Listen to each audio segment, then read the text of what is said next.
we are just under a minute here before getting started with the tip-off, so we'll do a quick preview of these two teams. Mentioned TWU Pioneers coming in at 12-11 overall, 7-10 in the conference. Midwestern State 18-5 overall, 14-3 in the Lone Star Conference. Andy, give us a couple quick notes on each team, if you would. Well, talk about Midwestern State. They lead the conference in scoring, averaging 74.5 points.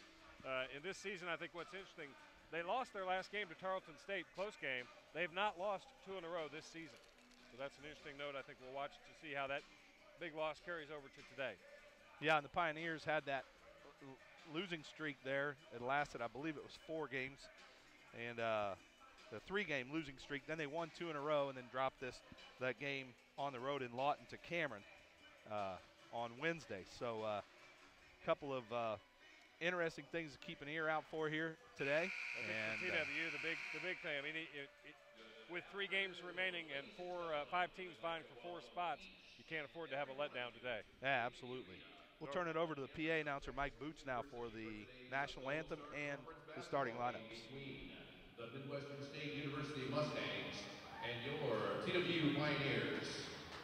Ladies and gentlemen, at this time we ask that you please rise, remove your caps, and direct your attention to the American flag hanging in the north end of the arena, and join the Pioneer Pep Band as they honor our country with the playing of the Star-Spangled Banner.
Thank you to the Pioneer Pep Band for that outstanding performance of our national anthem.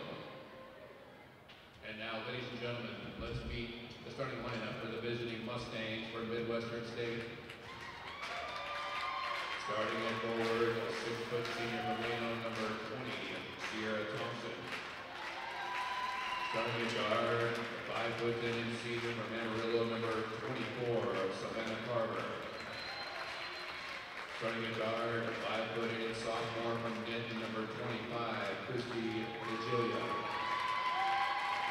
Starting at guard, a 5'6" senior from Fort Bragg, California, number 40, Carissa Lang. And starting at forward, a 5'10" senior from South Lake, number 42, Jasmine Patterson. Midwestern State is coached by Noel Johnson. He is assisted by Christopher Ray, Jillian Samuels, and Katia Jackson. And now, ladies and gentlemen, here is the starting lineup for your TWU Pioneers. Starting at guard, a 5'9" senior from China Spring, number 3, Jessica Hanna. Starting at guard, a 5'5" senior from Garland, number 4, Cambria Smith. Starting at guard, a 5'9" junior from El Reno, Oklahoma, number 22, Brittney Nuzum. Starting at guard, a 5'10" junior from Bayshore, number 30, Raquel Guppy. And starting at forward, a 5'10" sophomore from Georgetown, number 34, Crystal Atwood. The Pioneers are coached by Beth Jolson. She's assisted by Michael Madrid, Lauren McCulloch, and Kelsey Wasmer. Shree Polson is the Pioneers' athletic trainer. Please also give a warm welcome to Gary Ray, the Associate Vice President All right, of Services. So there are your starting lineups for today's game between the TWU Pioneers and the Midwestern State Mustangs. Just about ready to get underway here. Again, the Pioneers sitting in 6th place currently in the Lone Star Conference standings. Midwestern State in 2nd place. And as you said, all those the real battle for those final couple 3 playoff spots. And I went through and did a random pick of the numbers, and I liked it on the 8th, the last broadcast we had, and I'd still like it again. I liked it a lot after we beat Tarleton. So yeah, it helps I had to confess to Coach Gilson that I had chalked up Tarleton as a loss when I was playing out the season. So I hope I'm not in the doghouse for that one. We are ready to go here. Patterson and Atwood battle for the tip, and it comes TWU's way. Ball in the hands of Cambria Smith. She sends it to Cuffey on the right side. Cuffey up top to Nuzum. Nuzum to Smith. Now Nuzum, 3-pointer on the way, off the mark. Rebound tipped by Patterson. Going to go out of bounds, stay with TWU. Noticed in the warm-ups and just as the Pioneers came on the court, there's a real resolve and just an intensity about them that tells me that they are dialed in for this game. Yeah, absolutely. You mentioned, knocking off Tarleton State, who hadn't had a loss in the conference. Here last time we were at home, and now a chance to knock off that number 2 team too. And a beautiful move inside, little baby hook put up and in off the back of the rim by Raquel Cuffey, puts the Pioneers up 2-0. 19-18 to go here in the first half, and shot off the mark there for Jasmine Patterson. Rebound pulled in by Atwood. Atwood gets it to Smith. Smith finds Nuzum underneath. Her left-hand shot won't go. Rebound grabbed by Sierra Thompson. Ball quickly moves ahead to Carver. Carver, 2-time Lone Star Conference Offensive Player of the Week this season. The weeks of January 16th and the weeks of January 30th. She's the team's leading scorer. 15.7 points a game coming in. She has the ball right now, dribbles down the right side of the lane. Cuffey tried to set up for a charge on her. Carver went around her, shot was missed, but the rebound pulled in by Patterson, and Midwestern State resets. DeGilia gets a high ball screen, then kicks it to the right corner for Carver. Carver knocks down a 3-pointer, puts the Mustangs up 3-2 now with 18:20 to go in the first half. Some pressure by Midwestern State. Layup won't go down for Cambria Smith, but she comes in, gets a steal, steals Jasmine Patterson's pass, now waits for the rest of the Pioneers to come back up the floor.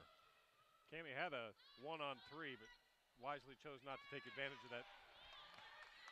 She passed it in the high post to Atwood. Atwood's jumper off the mark. Rebound pulled in by DeGilia. 3-2 Midwestern State, 17:56 to go first half. Mustangs holding on to a 1-point lead. Carissa Lang on the dribble, cut off on the baseline by Cuffey. Ball in and back out quickly to Lang. Lang's 3 off the mark. Rebound grabbed by Cuffey. She gets it to Cambria Smith. Cambria Smith second in the nation in assists per game. And has a chance to go up and over 200 assists for TWU this season. Has already broken the single season assist record for the Pioneers.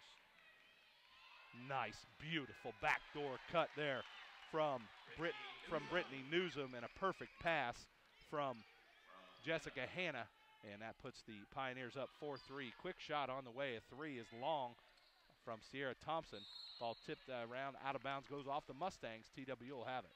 So we talked to Coach Noelle Johnson before the game. You heard in the interview, she said they're going to try to push the tempo, and you can already tell they don't take a lot of time before they put the ball up for a shot and then they crash the boards. So far, Pioneers doing a good job of blocking out here in the early going.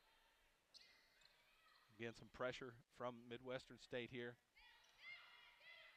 Trap right in front of the Pioneer bench, broken nicely by Jessica Hanna. She gets it to Smith, who gets it to Nuzum. Nuzum's baseline jumper rattles around and falls. 6-3 Pioneers. Got that shooter's touch, shooter's bounce too for Brittney Nuzum. That did not look like it was going to stay in, and you're right. That was all touch. Carver directing traffic now. Drives, pulls up nicely. Good body control there to not get the charging foul as Cuffey was trying to draw that. Now Cambria Smith quickly ahead, dumps it off to Atwood. Atwood lays it up and in off the glass. Good transition offense there by the Pioneers as they go up 8-5 now. 16:14 to go in the first half. Carver gets the ball to Thompson. Back to Carver. Carver right in front of the TWU bench. Cut off by Cuffey. Carver now dumps it inside to Thompson. Thompson traveled with it, I hope. Yes. I wasn't sure what they were going to call that, but that was a and some wholesale substitutions now for Midwestern State. For the Pioneers, Tabitha Thurman comes in for Crystal Atwood. I'll reset things for the Mustangs. Ashley Rush is in the game now. Carver stayed in, and Hampton is in the game. Lisa Hampton, along with Taylor Dowd and Andrea Carter. So 4 subs in for the Mustangs right now, who trail 8-5 with 15:50 to go in the first half. Thurman with the ball on the right wing, sends it up to Hanna, to Nuzum, back to Smith, now back to Nuzum. Good ball movement by the Pioneers. Two-pointer on the way for Raquel Cuffey. Won't go down. Rebound pulled in by Carver. She pushes the ball hard up the right side. Pull up short and bounces around. Won't go down. Rebound grabbed by Cuffey. She gets it to Smith. Here come the Pioneers. Well, it's a fast tempo here so far in the first 5 minutes. Both teams pushing the ball up the court. I like to see Cambria Smith in the open court. Ball nearly stolen away by Andrea Carter, but Tabitha Thurman able to hang on to it. Shot clock down to 10 now, so Pioneers still with some time. Jumper long for Tabitha Thurman. Rebound pulled in by Carver. She's thought about pushing it ahead. Now she does, and it goes off the hands of Taylor Dowd. And we have reached very quickly here our first media timeout, as we've had no fouls called and very few dead balls. And there is 14:55 left in the first half. TWU 8, Midwestern State 5. We'll take a break. Come right back. At Point Bank, we know our area, we know our people, and we have since 1884. Would you like a personal banking experience with the same security the big banks offer? The friendly and helpful people of Point Bank are from your own Denton community, which means that your needs are foremost.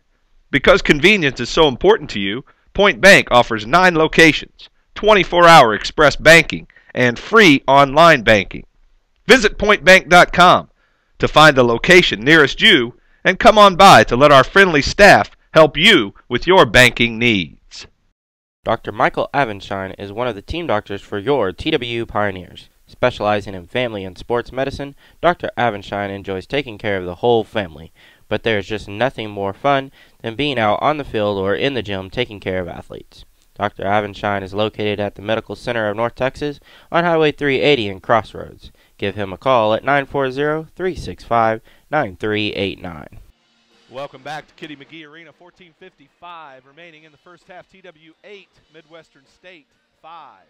What's interesting so far in the first 5 minutes, Midwestern State's taken 7 shots, made 2, and TWU has taken 10 shots. So that's a lot of shots here in the first 5 minutes. Yeah, absolutely. You mentioned the pace. Very, very quick here today. TWU with the basketball right now. DeGilia back into the game for the Mustangs there during that dead ball. Same crew on the floor for the Pioneers. Cuffey with the basketball. She pulls up in the lane and nearly gets her, and does get a rebound there. I think it may go as a team rebound, but she battled for it and bounced it off the foot of a Midwestern player. That was one of those hustle stats right there. Raquel Cuffey just hustled to get in the spot and was able to get the ball off the leg of Midwestern State.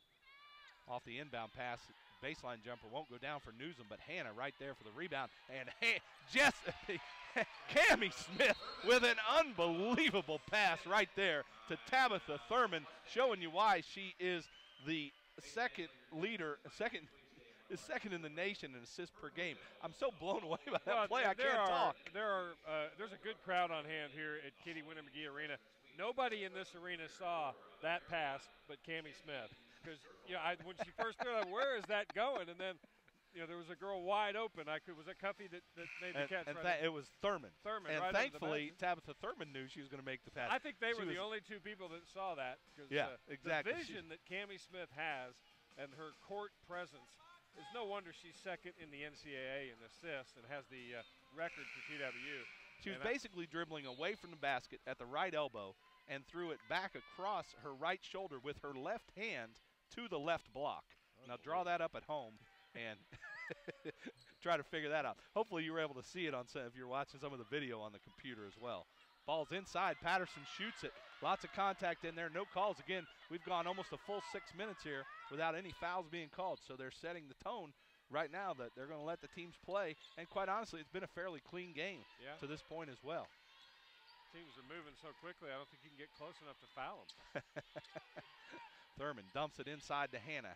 Hanna, he got away with a travel there, missed the left-hand shot. And DeGiulia back with the ball now, driving all the way down the lane. Kicks it back outside to Carver. 10-5, TWU on top, 13:35 to go, first half. And first foul of the ball game here, I believe, is going to go against Tabitha Thurman. It is. The Mustangs have pretty good representation from the DFW area. They have a player from Crum, from Southlake, from Nolan Catholic, and Valley View on their roster. A lot of them get significant minutes, too. Yeah, and a lot of big crowd here behind us on the visitor side because of that. Carissa Lang with the basketball now, picks up a high ball screen from Patterson, almost loses the handle, now goes to DeGiulia. She fakes a three, pulls up from inside the arc. The shot won't go down. Nuzum with it now. Nuzum pseudo numbers, but not good enough to do anything, so she gets it to Smith, and Pioneers reset the offense. Nuzum, right corner to Thurman, now left wing to Smith. Hanna, top of the key, drives the lane, tries to kick it out to Thurman, but the ball stolen away by Lang. Lang coming the other way, decides to slow things down now, gets it into the hands of Thompson. Thompson to Carver. Carver finds DeGiulia off a screen. DeGiulia cut off by Hanna, and it goes back to Carver. Carver double team now out on the perimeter, tries to throw a long entry pass to Patterson. It finds its way into her hands. She makes a good strong move off the glass and makes it 10-7 now. TWU on top. Midwestern pulling off the pressure. Turnover by Jessica Hanna was the first turnover of the game for TWU. The big reason why they've got this three-point lead. Cuffey with the ball right corner. Gets it to Smith, sends it to Thurman up the top of the key. Thurman to Nuzum. 10 on the shot clock now. Cuffey with the ball. Gets it to Smith. Smith drives to the middle of the lane. Ball kicked off of Cambria Smith's foot out of bounds. And so Midwestern State's going to get it back trailing by 3 with 12:03 left as Crystal Atwood and Toree Mason check in for the Pioneers. Well, I shouldn't have said anything about the turnovers. I might have messed with our chi. That's 2 possessions, 2 turnovers for the Pioneers. I don't believe in that stuff. You know me, I'll talk about a no-hitter or a perfect game. I don't believe in that. Just like Jackie Nickel. She's perfect. 8 for 8 free throws this season. I talk about it every game.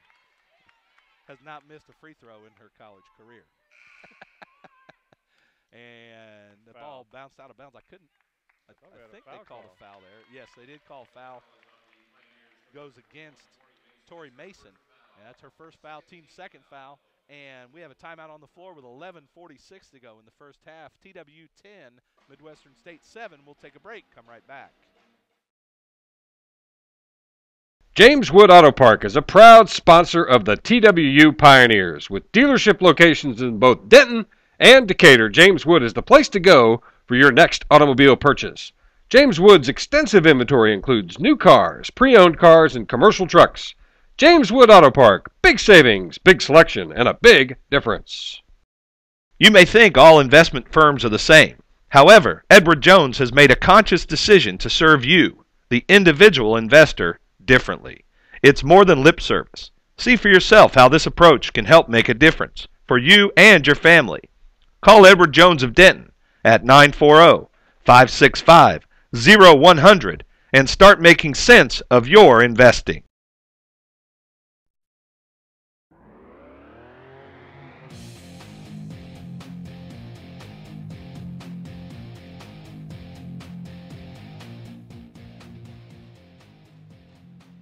Welcome back to Kitty Magee Arena. 11:46 to go. First half, TWU on top of Midwestern State, 10-7. A little bit of shout out here to the Pioneer Pep Band, formed last year, directed by Angela Winter. If you're here at Kitty Magee Arena in the future, you ought to check that out. They do a great job during timeouts. Midwestern State ball, trailing by 3, 11:42 to go in the first half. Carissa Lang with it. Got it to Patterson. She finds Thompson cutting along the baseline. Thompson lays it in. Makes it 10-9 now. TWU on top. So this is a big crowd here at Midwestern State, almost turning it into not that much of a home game for TWU right now because there's a lot of cheering from the backside. You mentioned three-pointer on the way. Toree Mason, take it any way we can get it. The bank's open late on a Saturday afternoon, makes it 13-9. She grimaced. Still counts, but I don't think Toree Mason liked the way the style points weren't there for her. Exactly. It's usually the ATM only that's open right now. Oh, I see what you did there. Bank and yeah, gotcha. You like that? Yeah. No, you didn't. Yeah, I did. I'm smiling. It's usually my Toree's bank. not. Toree's No. My bank closes at 1 on Saturdays. And a tough move inside there by DeGiulia. Shot won't go down. She made a real nice move to get open and get the shot off. Rebound comes down to the Pioneers, who lead by 4 with 10:37 to go in the first half. Mason with the ball on the right side finds Atwood in the high post. She dumps it down quickly to Cuffey. Cuffey with a good, strong move inside. Makes the basket and increases the TWU lead to 6. 6 different players in the scorebook for the Pioneers, so spreading the ball around here in the first half so far. Talked all season long about what great ball movement and team play the Pioneers have had, and obviously they've played extremely well here at Kitty Magee Arena. Their real struggles have just been on the road. Three-pointer on the way, off the mark, and rebounded by Atwood. Atwood gets it to Smith, and Smith, she saw Thurmond again and had a good look at it, but just didn't execute. She threw the pass too high, and it went out of bounds. Going to go back to Midwestern. So I like Cambria Smith when the ball is in the open court on the break. Nobody better in this conference at finding the open person, getting them the ball. That one was a little high, but about 75, 80, 90% of the time it's right on the money. So official over at the scorers table right now. Not sure what the discussion. So it's T-Dub Towel Day, and I'm going to assume I know what T-Dub is, but I'm not really sure, so I'm just going to say it's T-Dub Towel Day.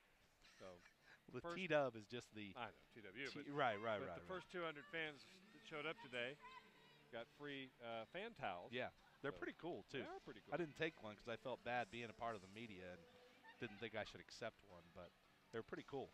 They are very cool. But mentioned the Pioneers as we have a break here.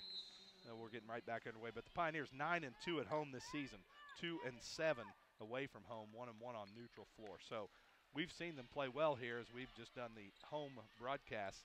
But they've obviously had their struggles on the road. Playing well here at home right now with 9:39 to go in the first half, up by 6 on the second-place team in the Lone Star Conference. And a nice steal there by Brittney Nuzum. And Pioneers coming back the other way. Jackie Nickel into the ball game now for Cambria Smith. She's out there with Atwood, Hanna, Mason, and Nuzum. Mason with the ball gets it inside to Hanna. Hanna is fouled by Andrea Carter. Coach Gilson talked about Jessica Hanna offensively and defensively, and then she mentioned during our pregame the strongest player on the team, and that was the result of that was her getting positioned underneath the basket and drew the foul. Kirsty DeGiulia kicks the ball on the inbounds pass there, so it'll stay with the Pioneers inbounding under their own basket. Nuzum triggering the pass, gets it to Nickel. Nickel running the point now in place of Cambria Smith, who's getting a breather. Hanna sends it to Atwood, over to Mason. Mason up top to Hanna. Still plenty of time on the shot clock here for the Pioneers to be patient.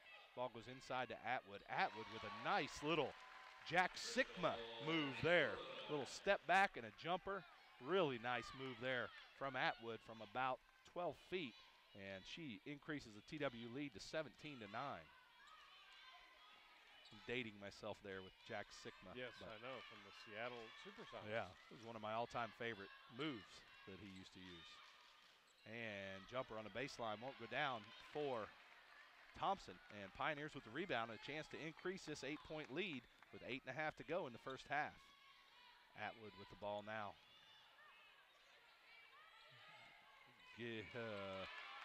That was a weird that was a really weird play. We had 3 players come together. The ball tipped out, and Midwestern State got the loose ball, and quite honestly, the foul went against Atwood, and I think might have saved TWU a couple points because they had a fast break. We know that Midwestern State likes to push the ball up the court and score quickly. You're right. They had numbers.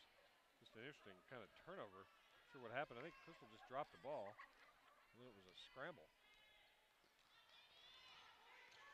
Lang sets up the Mustangs offense.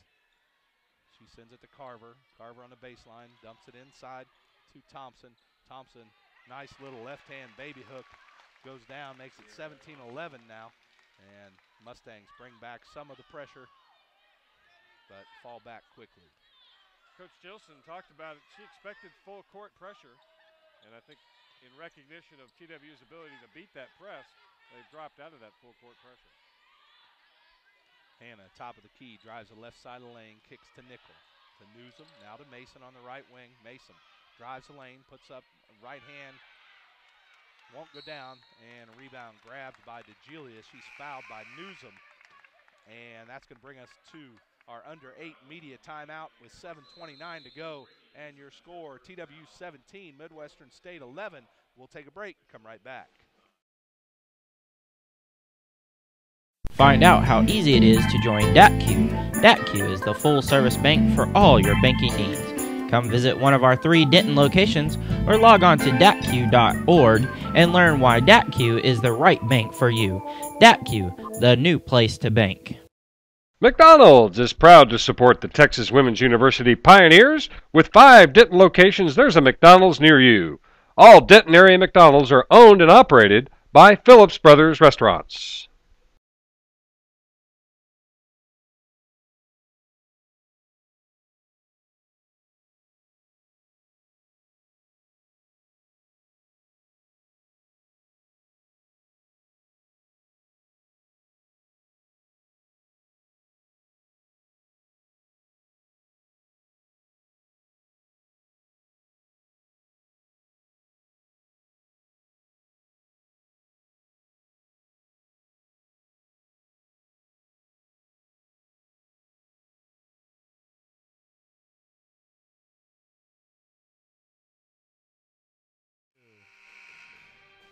Welcome back to Kitty Magee Arena on the campus of Texas Women's University, NCAA Division II women's basketball for you here on the Pioneer Broadcasting Network, home of the maroon and white.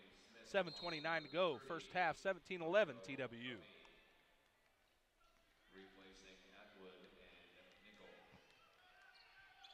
Midwestern State basketball. Carver with it now on the right wing. Dribbles up top. Sends it over to DeGilia. DeGilia gets a high screen from Andrea Carter. Now DeGilia sends it back to Lang. Back to DeGilia. Dribbles down left side of the lane. Kicks it out left wing. Long three-pointer for Carver. Won't go down. Rebound pulled in by Cuffey. Then a one-hand outlet pass to Jessica Hanna. And she is fouled on her way to the basket. And that one bordered on an intentional foul. It was not called. But Hanna did a great job there. Very savvy play by the senior. Waiting, drawing the contact. And she's going to go to the line and shoot 2. Yeah, just really using the strength that we've talked about. This is actually the first free throw of the game for either team. 13 minutes in. 13 minutes and 1 second. Hanna, 80% free throw shooter on the season. Knocks down the first and the second.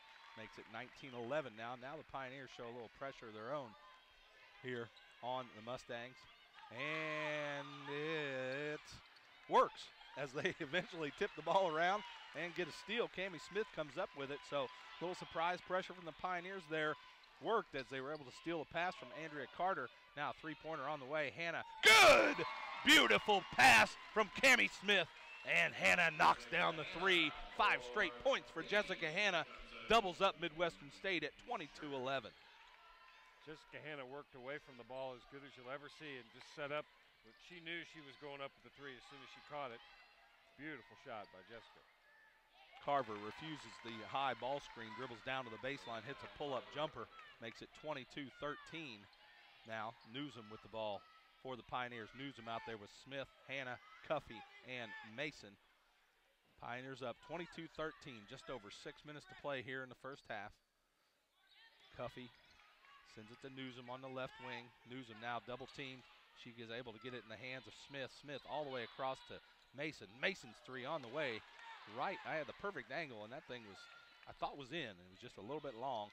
And back come the Mustangs. Mustangs known for that perimeter defense. 6 times this year they've only given up 1 3. And 12 times they've only given up 2. Wow. Cuffey guarding Lang. She gets a screen. They switch off Mason now on Lang. DeGilia drives in. And first down. Oh, somebody's hurt there. I think Raquel Cuffey appears to be a little bit shaken up here. And that is not good news at all for the Pioneers. Yeah, I think she, well, I can't really speculate, but I know 2 players for TWU went down hard, and Raquel went down exceptionally hard. She just hit the court really hard, and I think it's one of those. There's a lot of contact on the play. And the trainers I don't want to speculate. Looking at her. She did hit the court really hard. Maybe she just got the breath knocked out of her, but hopefully she'll be all right.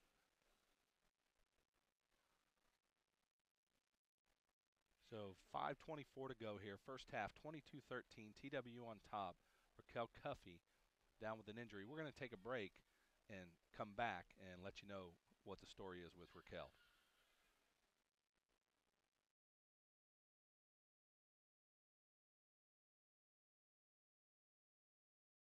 Fast Signs of Denton is the official sign provider for your TWU Pioneers. Fast Signs will help you overcome all of your visual communication challenges. Their full-service sign and graphics center uses marketing and sign knowledge, state-of-the-art technology, project management, and innovative thinking to help you meet your business objectives. From vivid banners and graphic posters to outdoor building signs and car graphics, Fast Signs can help you craft the right message and place it in all the places it needs to be.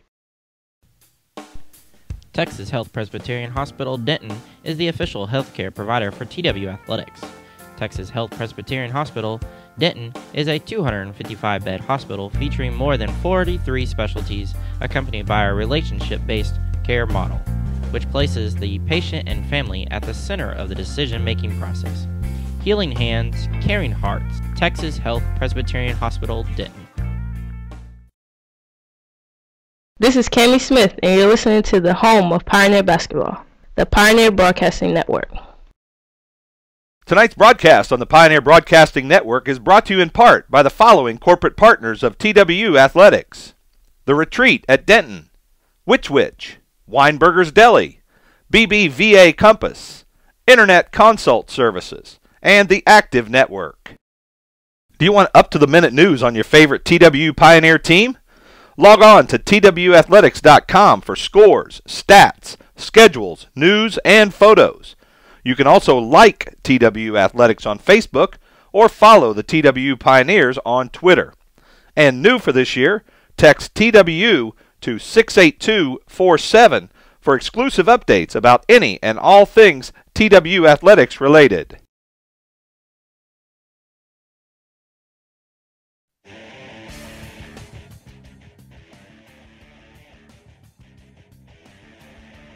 Welcome back to Kitty Magee Arena. Raquel Cuffey injured there before that timeout, and thankfully able to get up off the court and walk off under her own power.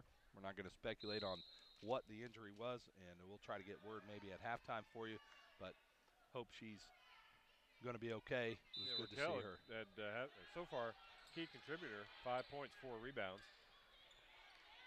And ball inside to Jasmine Patterson. She misses the shot. Rebound pulled in by Cambria Smith. She gets it to Hanna. Hanna to Smith. And they've taken Raquel Cuffey over to behind the bleachers. They've got a training table that sits over there. 3 on the way from Hanna.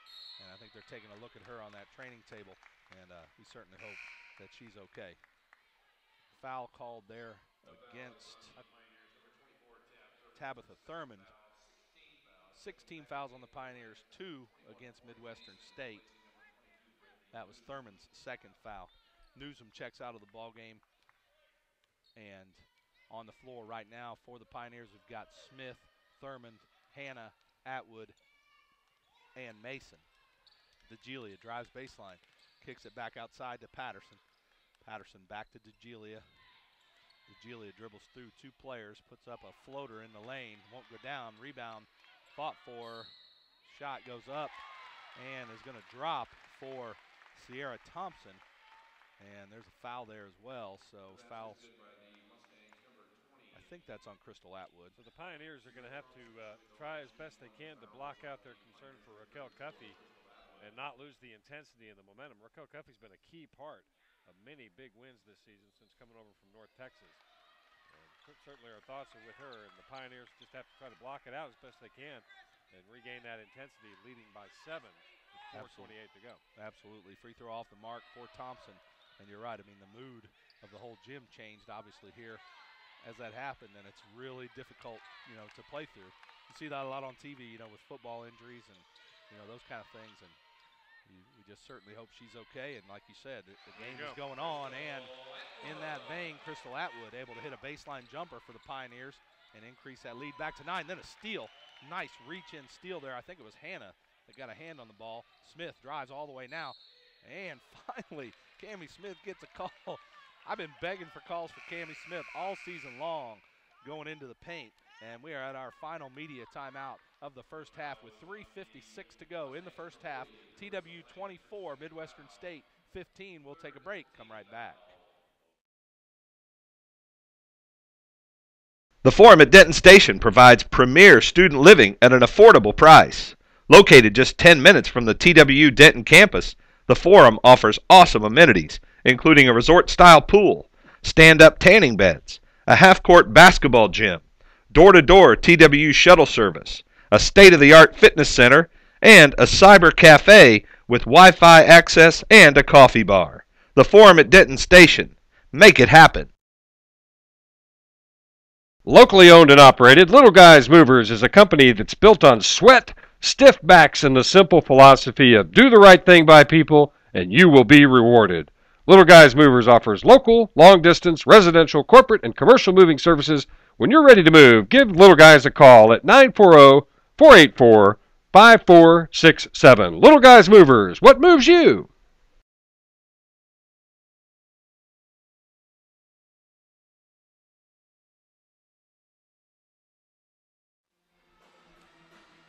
Welcome back to Kitty Magee Arena. 3:56 to go, first half.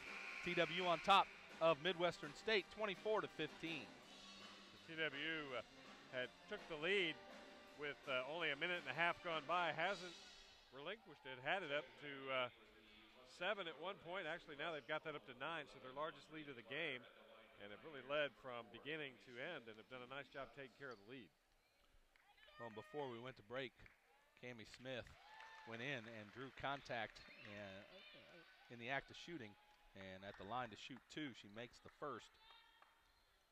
62% free throw shooter on the year, knocks down both and puts the lead back up to double digits now, 11, 26, 15.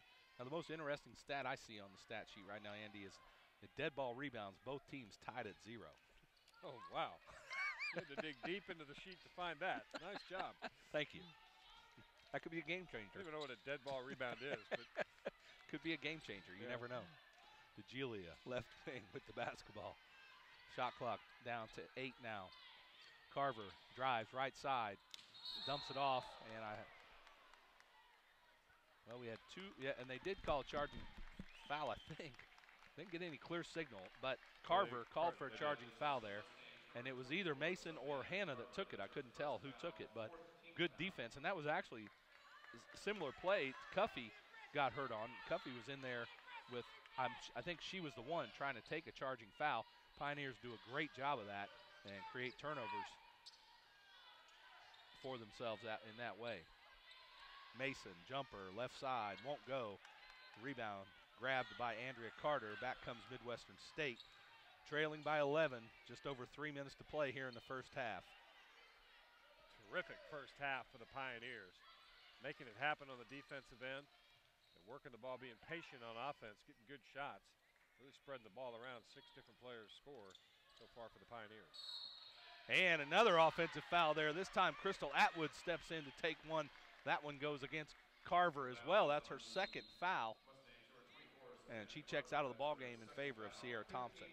Savannah Carver, the leading scorer, averaging 15.7 points a game for the Mustangs. And the Mustangs in a game like this can't afford to have Savannah Carver on the sideline for very long. Absolutely not. She had 16 points and 7 rebounds in Wichita Falls in the first meeting between these two teams. Cambria Smith with the basketball left wing. Gets it to Thurmond up top. Sends it to Mason left wing. Now Hanna on the drive. Kicks it right corner. Thurmond. 3 is long. Nearly rebounded by Atwood, but instead grabbed, oh my goodness, by Sierra Thompson, who I thought traveled with the ball 4 times. How many steps do you get? Remind me of the rule on that. How many steps do you get? I was under the impression it was 2, but that foul goes against Cambria Smith, and she fouled Andrea Carter in the act of shooting, and Carter's going to go to the line and shoot 2. First one is up and off the mark. She comes in as a 71% free throw shooter, so break there for the Pioneers. Andrea Carter from the great city of Angleton, Texas, down near the Gulf Coast. There's some dear friends of mine, by the way. Nobody cares but me from Angleton. Second free throw off the mark, so the 71% free throw shooter misses 2 and keeps the TWU lead at 11. Yes, I always defer to you for my Texas geography and also my pronunciations of certain Texas cities. Left elbow jumper for Smith, won't go down. Rebound grabbed by Carter out of Angleton, Texas. And she gets it ahead to Ashley Rush. Rush kicks it out to DeGilia. DeGilia guarded by Hanna. Gets a ball screen from Carter.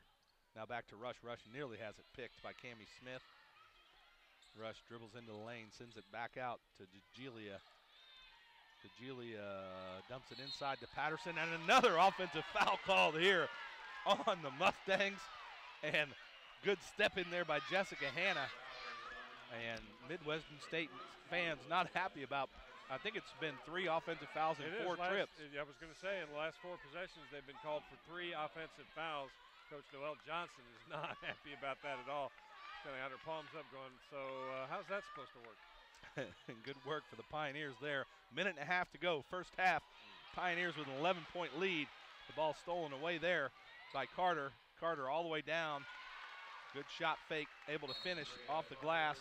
And timeout called by Beth Gilson with 1:20 to go. 30-second timeout, so we'll stay right here.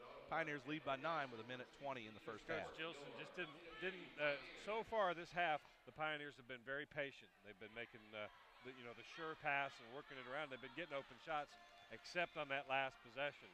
Little rushed, forced a cross-court pass, and it resulted in a turnover that turned into points. And Gilson wants to remind them why they've got this 9-point lead. It's because they've been taking care of the basketball so well. Yeah, absolutely. Great job taking care of the basketball. We've mentioned, good movement of the basketball, good team play overall. And really what I've liked is they've been able to adapt to everything Midwestern State has been able to throw at them. When Midwestern State wanted to push the tempo, we could do it. When they pressed us, we could break it. When we wanted to be patient, when they wanted to be patient, play a half-court game, we've been able to do that. So, it's a use it or lose it timeout for Coach Gilson there.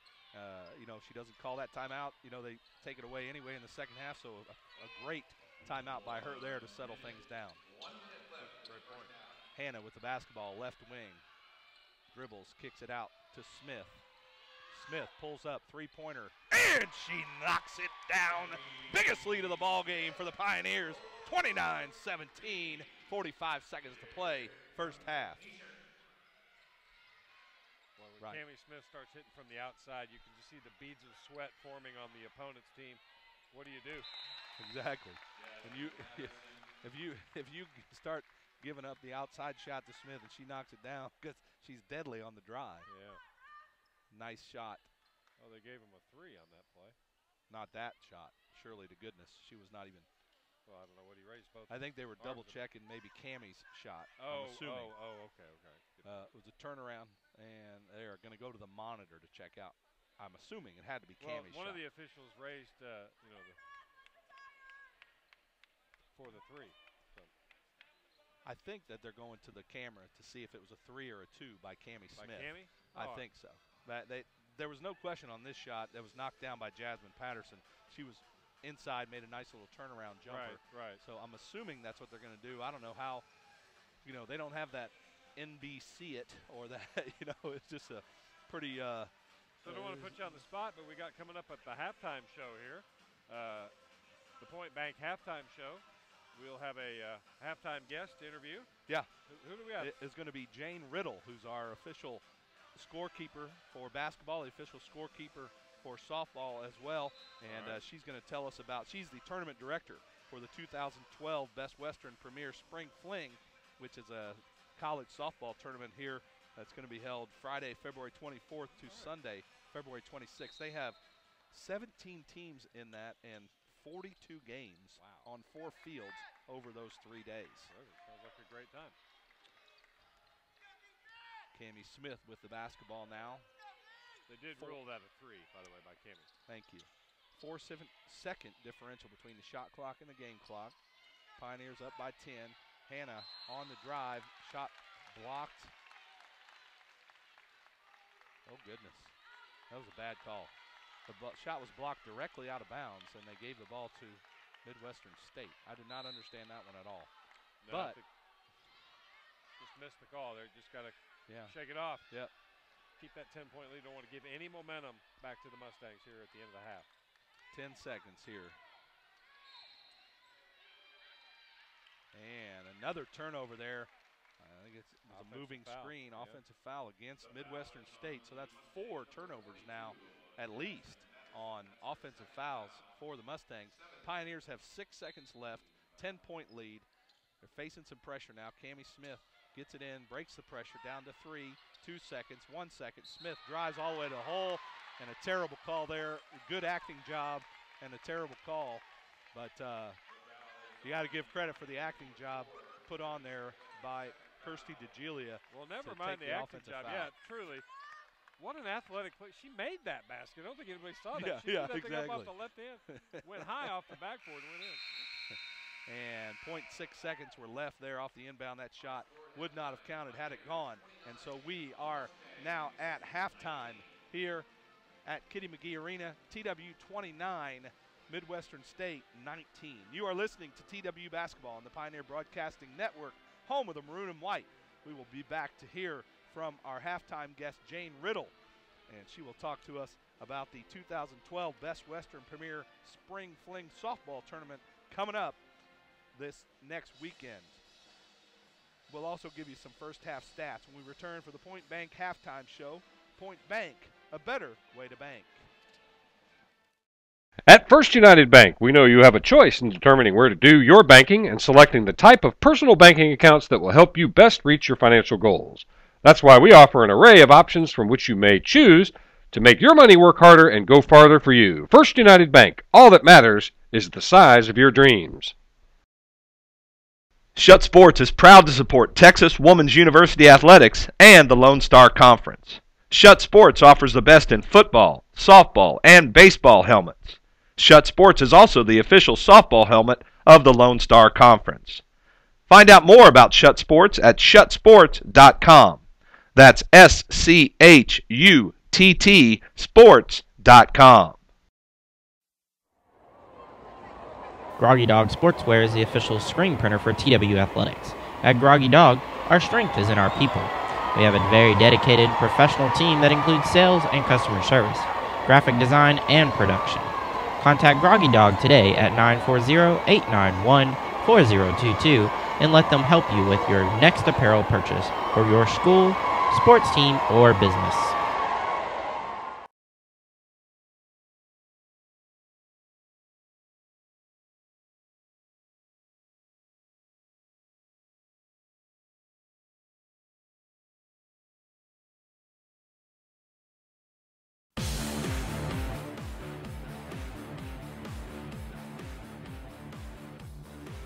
Back to the Point Bank halftime show. Time for some first half stats. Highlights. This segment's brought to you by Edward Jones Investment. Edward Jones, making sense of investing. So let's talk about, first we'll start with Midwestern State, shooting 41% in the first half, and that's a little below their season average. They've been averaging 74 points a game, and they're well off that with only 19 points in the first half. Give credit to TWU for their defense and rebounding. But let's talk about Midwestern State. Mentioned shooting 41% from the field. The leading scorer is Savannah Carver. Savannah has 7 points to go along with 2 rebounds. but did pick up a couple of fouls on consecutive possessions that sent her to the bench. So that's a key note to look for in the second half, to the degree that TWU can keep Savannah Carver contained. Certainly would be to their advantage. The second leading scorer is Sierra Thompson, his 6 points, hitting 3 of 6 from the line. And then the other scorer of note would be Jasmine Patterson, working down in the paint, shooting 2 for 5 with 4 points to go along with 3 rebounds. So pretty salty defensive effort really by TWU to hold Midwestern State to one of their least efficient performances so far this season. So let's take a look at the Pioneers. Great balanced scoring. 7 different players in the scorebook for TWU, and the leading scorer being Crystal Atwood with 6 points, shooting 3 of 5, and making a lot of that working off of offensive rebounds. Crystal Atwood with 6 rebounds in the half. Raquel Cuffey also had 6 rebounds and went out with about 5 minutes to go with an injury. And we're not sure what her status is for the second half. The good news is she walked off the court. So we'll have to wait and see how Raquel Cuffey, if she can have an impact in the second half. Other leading scorers, Jessica Hanna with 5 points, Cambria Smith with 5 points. Cambria Smith with 4 assists. She's been averaging 9 a game, so she's on track to hit her average with 4 so far. And rebounders, we talked about Raquel Cuffey and Crystal Atwood, both with 6. The Pioneers shooting 40% from the field, have hit 3 of 7 on their 3-pointers, which is notable because Midwestern State really doesn't give up a lot of 3-point shots. In fact, in 12 of their 23 games, they've held the opponents to less than 2 or fewer 3-pointers. So TWU making it work from the outside. So pretty good performance, really terrific performance by TWU. Lead 29-19 heading into the second half, and TWU took the lead. 18:30 to go in the first half and never relinquished it, and had their largest lead up to 12, and the lead now stands at 10 going into halftime. So that's your Edward Jones Investments halftime summary. You're listening to the Point Bank halftime show on the Pioneer Broadcasting Network. When we come back, we'll see if it's time to hear from our halftime guest.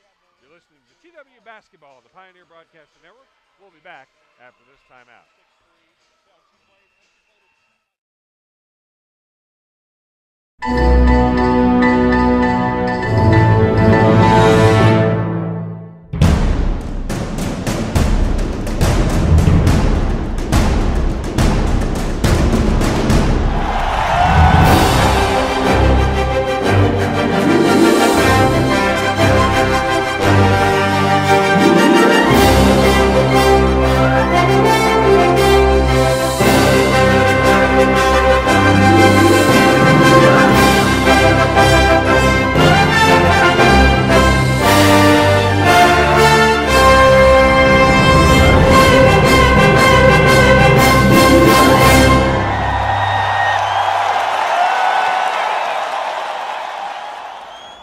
Groggy Dog Sportswear is the official screen printer for TWU Athletics. At Groggy Dog, our strength is in our people.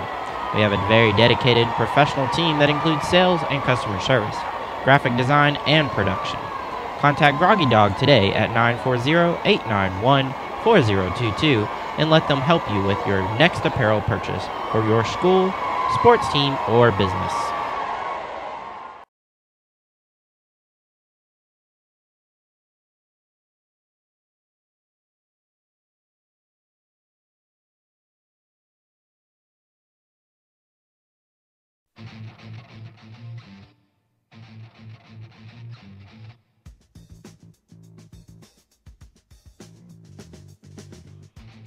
Welcome back to Kitty Magee Arena. We are at halftime of this NCAA Division II women's basketball game between the TWU Pioneers and the Midwestern State Mustangs. Pioneers on top by 10 right now at the half, and we are pleased to be joined by Jane Riddle, the Jane of all trades here at TWU. I was just explaining to Jonathan Whitmus, our producer, basically whatever needs to be done at TWU, Jane, as far as the athletic department goes, and maybe other stuff, I don't know, Jane does it. So welcome, Jane. Thanks a lot for joining us. Thanks for joining. So tell me a little bit about your history with TWU. You went to school here, right? No, I didn't. You didn't go to actually. school here, No. but just tell me, because I know you have history here and you've been around here a long time. Right, I started keeping score softball back when softball started up again, and Coach Baker was here. And then I've started several years after that doing basketball also. And what year was that you started with softball? Don't give me that look. Come on. I don't remember. A ballpark. Yeah, exactly. It's been a while. I guess. Forever, Exactly. it seems like sometimes. Exactly. So, well, I know we've spent some time, mostly in softball, press box, being able to talk and chit-chat. And I know you've been around long enough to develop your own little rivalries around the conference of the teams that you want us to beat. Definitely. And let's not talk any more about that. Exactly. We'll leave it at that. Yes, She's been around a long time, and she's seen a lot of things happen. Well, coming up next weekend, Friday, Saturday, and Sunday, February 24th, 25th, 26th, at North Lakes Park, TWU is hosting the 2012 Best Western Premier Spring Fling. Now, 4 diamonds, is that correct? Right, 4 so fields, 4 fields. 17 teams, and 42 games. Is that right? That sounds about right. And you're the tournament director, so you better know. Yeah, I will then. Right now I'm still basketball thinking, but yes. Exactly.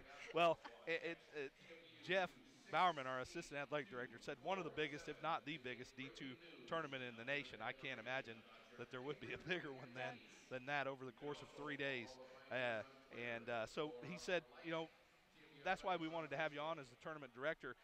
Talk a little bit first about some of the improvements the city of Denton has made to North Lakes for this event. Also, tell us, you work for the city of Denton, right? I'm right on that part. You Good. are right, yes. So tell us a little bit about your position with the city of Denton, and then tell us about the improvements at North Lake.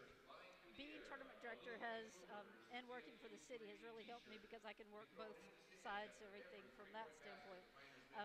Parks and Recreation has done a great job upgrading the fields, putting in some things that were really nice for college. The fields are going to be fabulous. If you ever see North Lakes, you've got to come out just to look at the fields. We've got the temporary fences in. It's new benches, dugout area. It's just going to be really nice. Now, what do you do with the city? I work at the senior center. Oh, you do? So, yes, I'm a rec spec, so I play in classes and activities. You don't get the For those seniors out over- for any fast pitch games, do you? Not yet, but that's on the works. You have that on the agenda. You let me know, because I'll come to watch that one. That'll be something I'll definitely make time We for. have our own athletic competitions there, Yeah. so yeah. The over 80 fast pitch league, yes. That's it. I'm all for that. Well, tell us a little bit about what we can expect to see at this tournament. Obviously, with 17 teams, and there's going to be tons of action over 3 days. Tell us what we can expect. Well, we've got teams from within our own conference here, but they're also going to be outside the conference all over the country that they'll be coming in. It's going to be great games. If you look at the way softball is, it's so popular here with ASA, with the rec leagues, and then going into high school and how popular it is from there. This is just the next step, and it's really important for girls to come out and see what the players are doing at the next level, so they'll know what things that they need to do. They learn by watching also. So yeah, it's just great to have something here in Denton, so you don't have to go. I've gone down just to watch games in Dallas and in Fort Worth, and so it's going to be a lot of fun just having the games here in Denton locally for us. Yeah, absolutely. And as I said, with 42 games, kids can come out, and obviously young players come out and watch a lot of good players at every different position and learn a lot about the game. Now, I might be putting you on the spot because I didn't tell you I was going to ask you this. What's the format of this tournament? Is it a pool play and then a double elimination? It's just going to be a bracket, just pool play, just round robin kind of schedule. And then will they play it out to an official champion? So it's basically just pool play and playing games essentially. Okay. So I know, because I know sometimes they get into right, they have single elimination, double elimination. Right, exactly, from a bracket. Okay, fair enough. And they put you in charge of all that stuff. Exactly. And I'll say this for Jane's benefit, because I love drawing up brackets and pools and stuff. They could have done 16 teams. It would have helped you, wouldn't it? I think it would have, yes. That 17th team can really throw the numbers off. Yeah. 4 pools of 4, that's easily done. So, that's an easy thing to do. But, well, last question. Sell the listeners that we have here today on college softball. I mean, I think it's an exciting game to watch because it's filled with a lot of strategy and what do I want to say? A lot of what's the word I want to say? Execution. Strategy and great execution. So try to sell our listeners a little bit on the game, why you think it's so exciting. Softball is just so much fun. I mean, just from a fan standpoint, just coming out and having fun outside, enjoying that, and just watching the game and enjoying it. Yeah, and hopefully we'll have better weather than hopefully we're getting rid of the rain this weekend. So that's what we'll keep an eye on. yes, and I see Jane looking longingly at the scores table because she has an official job to do, and I will let her go back to her official scores job and appreciate her time. Thanks a lot, Jane. This weekend. All right, thanks a lot. That was Jane Riddle, who's the tournament director for the upcoming 2012 Best Western Premier Spring Fling softball tournament, which will be held at North Lake Parks in Denton next weekend, Friday, Saturday, Sunday, February 24th, 25th, and 26th. We will take a break. There's about a minute and a half left here in the halftime period. TWU on top 29-19. We'll take a break. Come right back.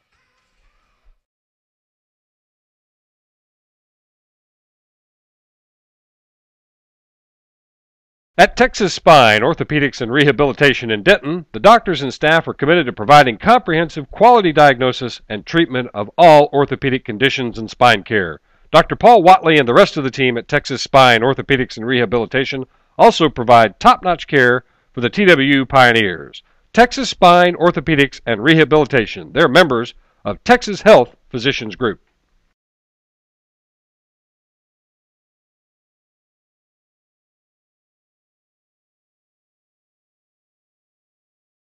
At Point Bank, we know our area, we know our people, and we have since 1884.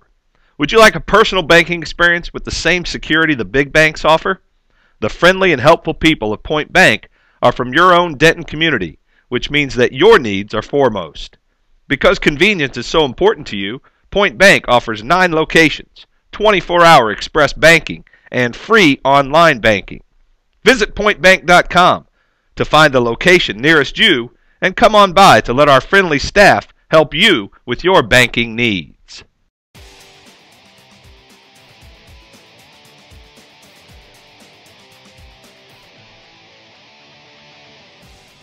Welcome back to Kitty Magee Arena on the campus of Texas Women's University.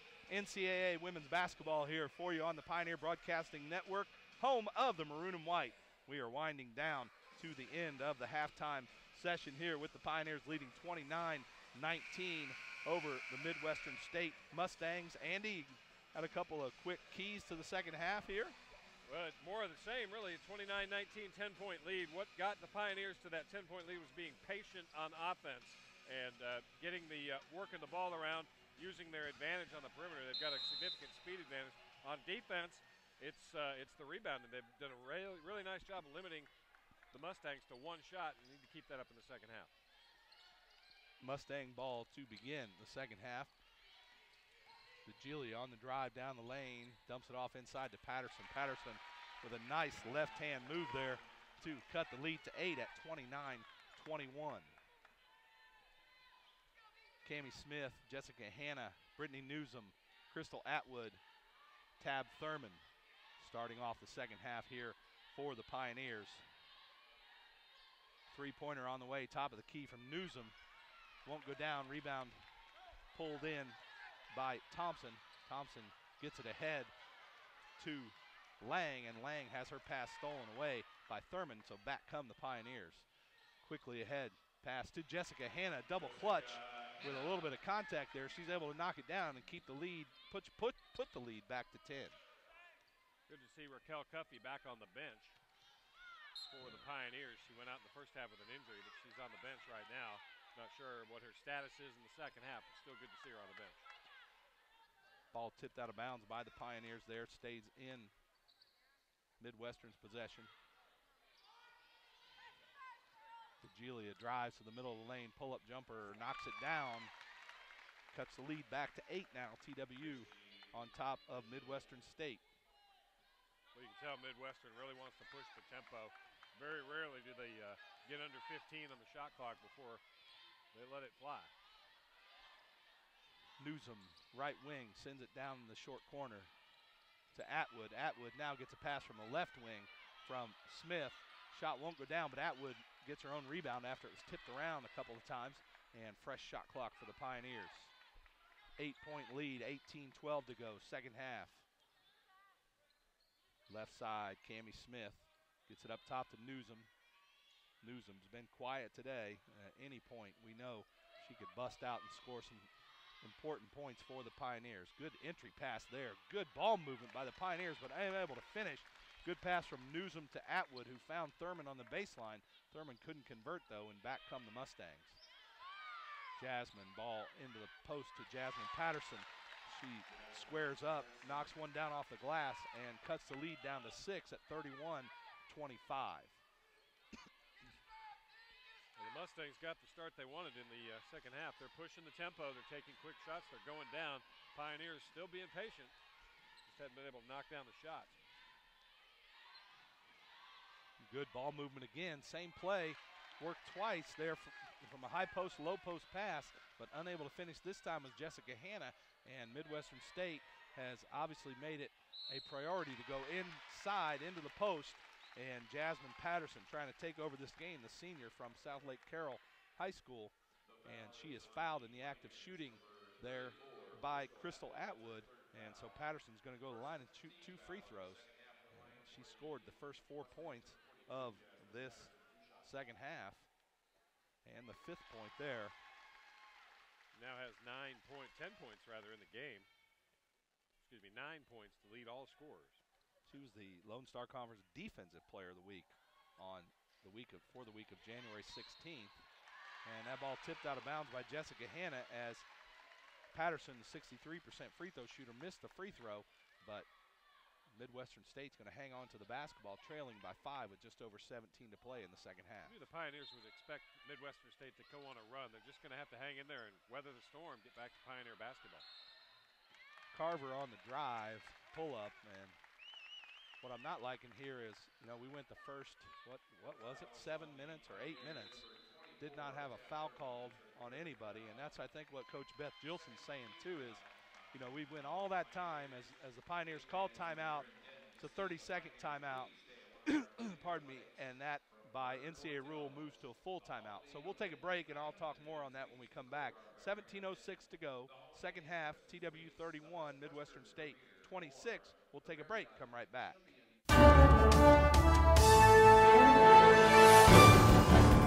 The Denton Record Chronicle is the place to get the latest TWU athletics news. Read our print edition or visit us at dentonrc.com.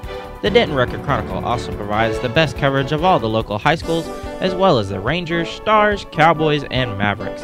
That's the Denton Record Chronicle, your news source for Denton County.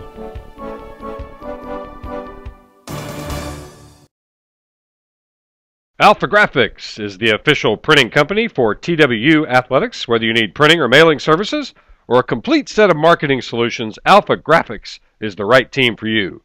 Get more information at alphagraphics.com or call 940-891-1200. When you choose Alpha Graphics, you choose results.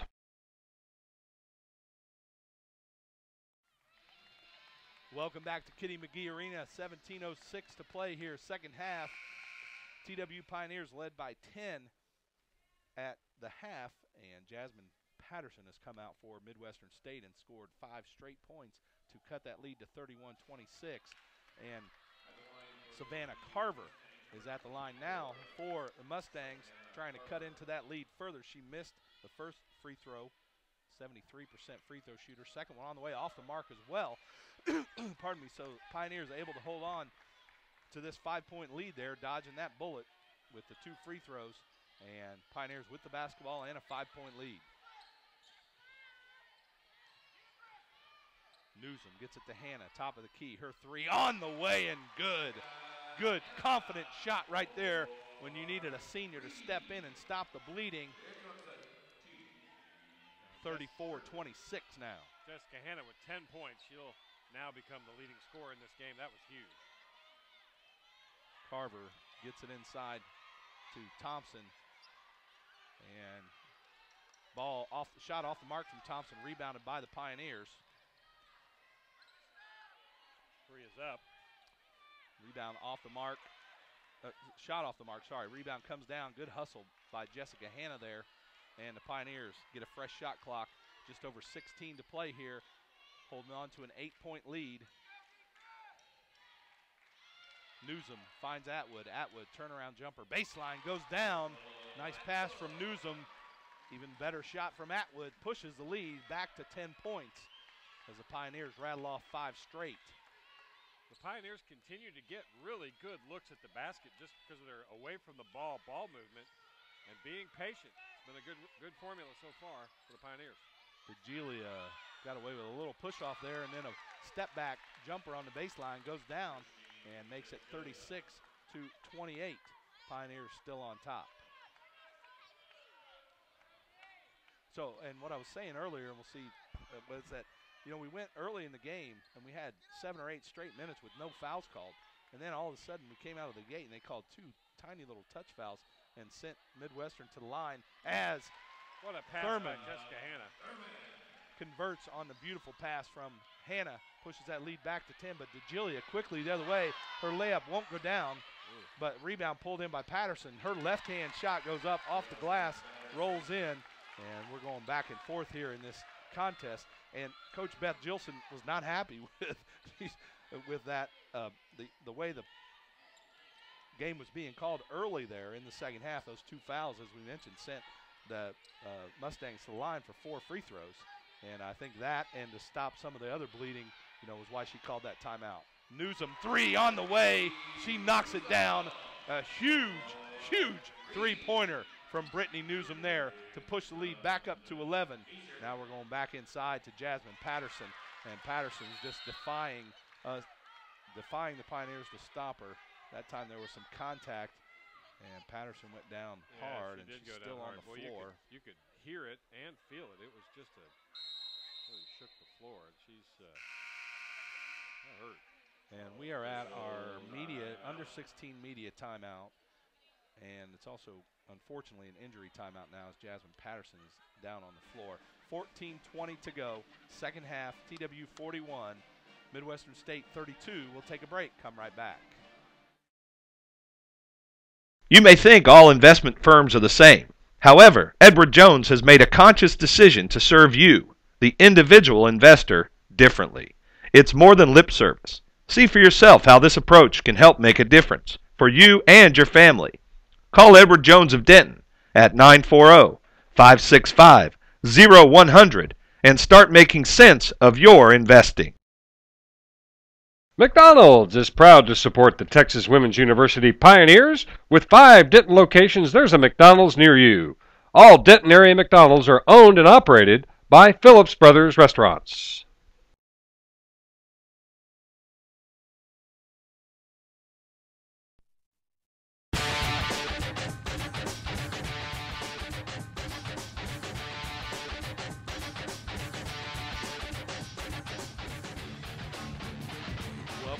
To Kitty Magee Arena, 14:20 to go. Second half, TWU 41 and Midwestern State 32. So in the second half, the Pioneers hitting 50% from three-point range, 2 out of 4. Good to see Brittney Nuzum get unleashed from three-point land. That's the first of her 3 attempts, but 5 three-pointers, that's a lot for Midwestern State to give up. They've been really stingy on the perimeter, but the Pioneers have an advantage on the perimeter with their speed. They're taking advantage of it and hitting the shots from the outside. And today's attendance, a nice crowd here at Kitty Magee Arena on a rainy Saturday afternoon. 527 in attendance here today. Pioneers with a 9-point lead and the basketball. Hanna sends it to Nuzum. Shot clock down to 7. Top of the key, Mason. Left wing, Thurman. Shot clock down to 2, down to 1. Cambria Smith launches. Long 3 off the side of the rim. Rebound pulled in by DeGilia. She tries to get it ahead to, to Thompson, but that pass stolen away by Thurman. So Pioneers with a 9-point lead, 13 and a half to play here in the second half, and the basketball. Hanna to Smith. Smith surveys, sends Tab Thurman through, and then kicks it over to the right corner for 3 for Hanna. Her 3 won't go down. Rebound pulled in by Andrea Carter. Love the way Cambria Smith set that three-point shot up. And a nice little scoop shot inside there by Sierra Thompson. Sierra Thompson leading the team in rebounds with 6.1 a game coming in. And she had 5 points against the Pioneers in the last meeting. Good drive to the hole there by Tab Thurman, but her left-hand layup won't go down. And back come the Mustangs trying to cut into this lead, and they do on a pull-up by Savannah Carver to make it 41-36. So they've moved back to within 5 points here for the second time in this half. And now we have a timeout called by TWU head coach Beth Gilson with 12:38 to go in the second half. It's a 30-second timeout, so we'll stay right here. 20 points in the paint. Much of those came in the second half for Midwestern State. Clearly their plan, Coach Noelle Johnson's plan, is to take advantage of their size. A lot of teams have tried to do that this year against TWU. Some have been successful, some haven't. If TWU is going to get the win here, and it'd be a big win against the team currently in second place in the Lone Star Conference, they'll need to make some adjustments on the interior and limit the drives and the really point-blank shots that Midwestern State's been able to get here in the second half. Yeah, and out 8-2 so far, points in the paint, the Pioneers. I was able to work some of my Ball State math magic while you were talking. So 8-2 points in the paint here since the half. And Midwestern State has left no doubt in anyone's mind in this arena, even if they don't know basketball at all. Their MO this half is to go inside at this point to Sierra Thompson and Jasmine Patterson. There been pretty much no bones about that through the first 7.5 minutes of the second half. Pioneers basketball as we're back underway with 12.5 to go in the second half. Thurmond hands it off to Smith. Those two are out there with Atwood, Nuzum, and Mason as Jessica Hanna gets a break. Mason drives baseline. Freshman jumper off the mark. And back come MSU. And the ball inside again. Thompson pivots and this time has it tipped away and stolen. And ball comes into the hands of Smith. She sends it left wing, three. Nuzum knocks it down. A huge three-pointer there by Brittney Nuzum to push the lead back to 8. Well, Brittney Nuzum gets hot here in the second half. She's 2 for 2 on three-pointers on her last 2 shots. That'll be a great sign for the Pioneers. Midwestern State. Carver drives baseline and rebound. Shots off the mark. Rebound comes down to Atwood. And here come the Pioneers now. Just over 11.5 to play. Second half, 8-point lead right now. Been a little bit of seesaw, some bend but don't break so far here in the second half for TWU. It's a great way to describe it. TWU's answered. Every time it's gotten down to 5, somebody, Jessica Hanna or Brittney Nuzum, hit a big shot. And good break for the Pioneers there as a foul was called on that entry pass. And Pioneers are going to get a fresh shot clock as we get to our second media timeout of the second half. 11:16 to go. 44-36. TWU on top. We'll take a break. Come right back. D&D Sports Medicine offers the most experienced outpatient rehabilitation clinics in Denton, Sanger, Aubrey, and Little Elm. D&D takes pride in being a dedicated and distinguished healthcare provider. D&D Sports Med firmly embraces the philosophy of exceptional orthopedic and sports medicine knowledge, professional service, and operational excellence needed to consistently provide the highest value to the patients we serve. D&D Sports Medicine will help you get back in the game. Jupiter House is Denton's locally owned and locally operated coffee shop. With 2 locations to serve you, on the Courthouse Square or University Drive, Jupiter House is the perfect place to start your day. Grab your favorite coffee drink, pastry, or empanada and get ready to take on the world. Jupiter House, proud corporate partners of TWU Athletics. This is Jessica Hanna, and you're listening to the home of TWU Basketball, the Pioneer Broadcasting Network. Welcome back to Kitty Magee Arena. 11:16 to go, second half. TWU Pioneers on top of the Midwestern State Mustangs, 44-36. So at the half, Pioneers had held Midwestern State to 41% from the field, but Midwestern State heating up in the second half, now shooting 51.5% from the field. Yeah, and 72%, 8 for 11 here in this second half, so super hot there. And that key stat I looked at before, Midwestern State, dead ball rebounds 2, TWU none. So key stat right there. Yeah, that's something we'll have to pay a lot of attention to here in the last 11 minutes. That pass goes off the feet of Sierra Thompson. It wasn't really a kicked ball, so the shot clock won't reset to 15 seconds. Well, maybe they did reset it. They did call it officially a kick ball, so they reset it from 13 to 15 on the shot clock. The Mustangs hitting 73% in the second half from the field. That's pretty good, isn't it? That's pretty good from anything I've ever heard. And a shot won't go down for Hanna. Good hustle by Nuzum on the baseline to try to save it off of a Mustang, but she stepped on the end line before she touched the ball, and so Midwestern State has it.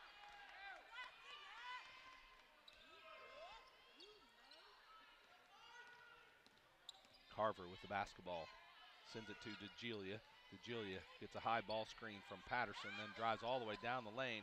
Finger roll won't go, but Patterson gets the rebound, kicks it back outside for a three-pointer for Lang.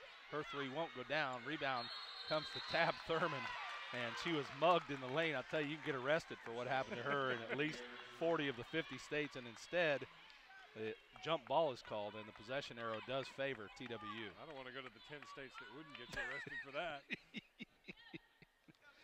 Oh, man, I just don't know what was going on there. When you have 8 arms reaching for a basketball, I just have a hard time believing that there's not a foul committed somewhere. It's just me. Yeah, I know. Thurman with the ball now, hands it off to Smith. Smith drives to the left elbow, sends it now over to Hanna, down to 5 now on the shot clock. Mason drives all the way to the lane, kicks it back out to Thurman, 2 on the shot clock. Jumper beats the shot clock by Tab Thurman. And that pushes the lead back to double digits now, 46-36 for the Pioneers as we go down to 9:45 in the second half. Ball kicked out to Carver for a 3. That's off the mark. Now the rebound tipped around and eventually grabbed by Kirsty DeGilia. DeGilia, a sophomore out of Crum, and just showing having an outstanding game here today, and unbelievable game considering she's a sophomore as she pulls up for a jumper in the lane and knocks that down, and she's not really putting a lot of points on the board, but what she's doing is all the little things that don't necessarily go noticed in the stat sheet today, and putting on a show for these Crum fans behind us. And talk about putting on a show, Jessica Hanna knocks down a huge, they called that a two-pointer. A two-pointer still was a big basket to keep the lead at 10 and keep that bend but don't break philosophy going. Not allowing Midwestern State to get any closer than 5 in the second half here.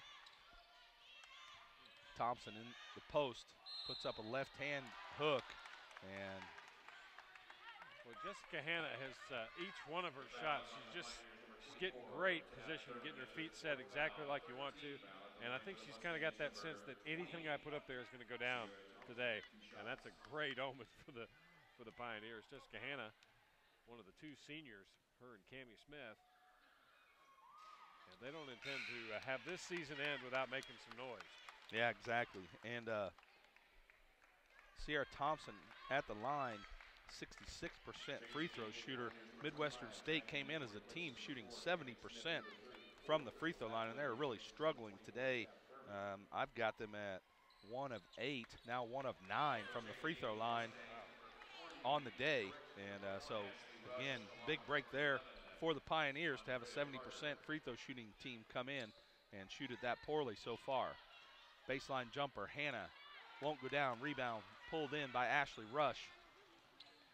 Rush gets it ahead to DeGilia.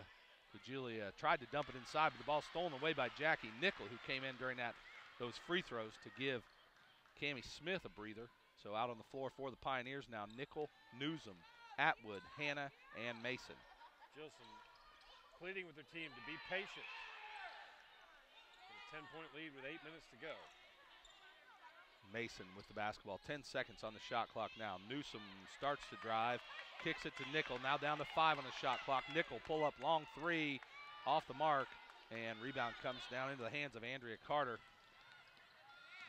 She gets it to DeGilia, sends it back to Carter. three-pointer, long three-pointer on the way from Carver. That won't go down. Rebound grabbed by Jessica Hanna, and we are down under 7.5 to play here in the second half. Pioneers are doing a terrific job of controlling the tempo. Midwestern State wants to make it a frantic full-court game, and the Pioneers, because of their rebounding here in the second half, have kept it from turning into that. And a foul called there. Sorry. A foul called there against Ashley Rush. 7:16 to go, second half. 48-38, TWU on top. We'll take a break, come right back.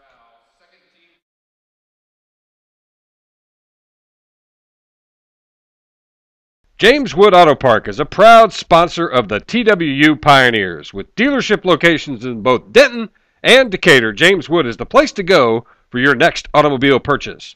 James Wood's extensive inventory includes new cars, pre-owned cars, and commercial trucks. James Wood Auto Park, big savings, big selection, and a big difference.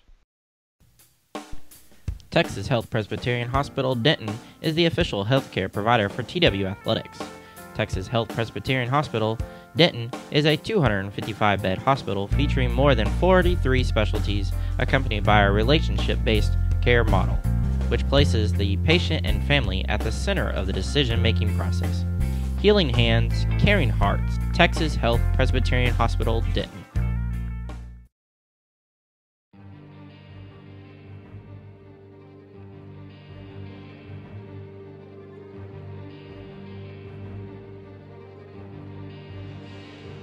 Welcome back to Kitty Magee Arena. 7:16 to play, second half. TWU 48, Midwestern State 38. Pioneers trying to knock off the second-place team in the Lone Star Conference. Big difference so far in this game has been TWU's patience, but also hitting from three-point range, hitting 6 of 15. But each of those have come at key moments when the Mustangs have threatened to make it less than a 5-point game. TWU's answered with a three-pointer each time. Pioneers basketball as we come out of the media timeout. Cambria Smith out there with Thurman, Nuzum, Hanna, and Nickel. Hanna drives, pull up in the lane, won't go down. Rebound grabbed by Ashley Rush. Rush drives, kicks it out left side to Carver. Carver, nice defense there on the hedge by Jessica Hanna. And she creates a steal as the Pioneers get a timeout. So good job there. Hanna hedged on the screen and was able to tip the ball away. And then the loose ball grabbed. I couldn't see who grabbed it. On the floor right in front of the Midwestern bench. And it was Brittney Nuzum that grabbed it and then alertly called the timeout as Coach Gilson was sprinting down from the bench to do the same thing before they could tie it up with a heads-up play. So good heads-up play there by both Hanna and Nuzum. Get the ball back into the Pioneers' hands with a 10-point lead and under 7 minutes to play here in the second half. So how much confidence would it give the Pioneers to know that they've taken down the 1 and 2 teams in the conference? They ended Tarleton State's winning streak of 15 conference games with a victory here at Kitty Magee. And now the number 2 second-place team comes in here, and with a 10-point lead and 7 minutes to go, have a chance to do that, and that'll just give you a ton of confidence going into the conference tournament. Absolutely.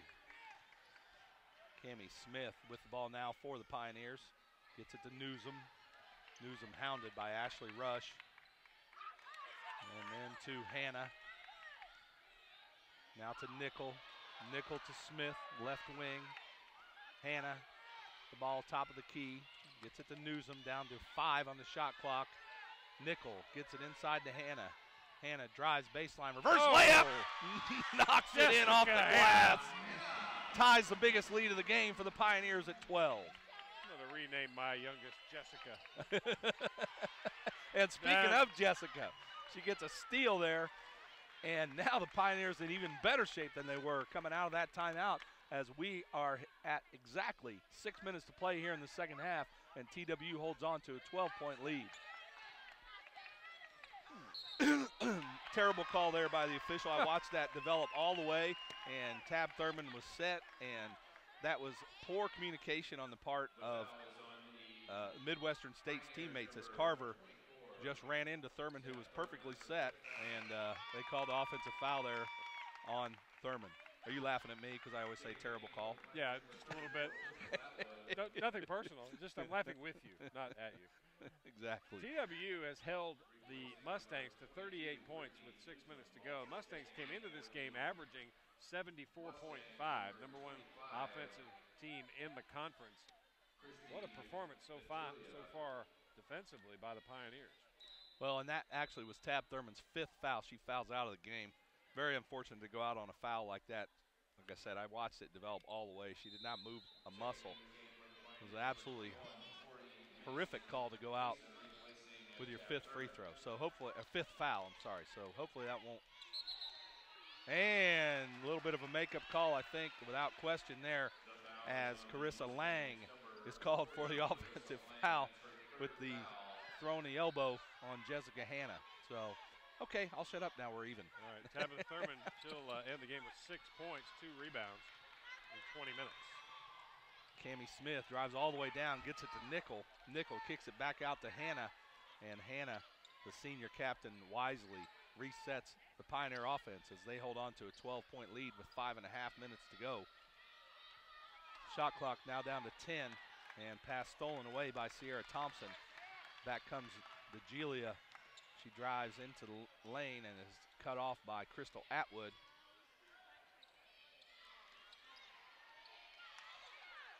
Lang sends it over to Carver.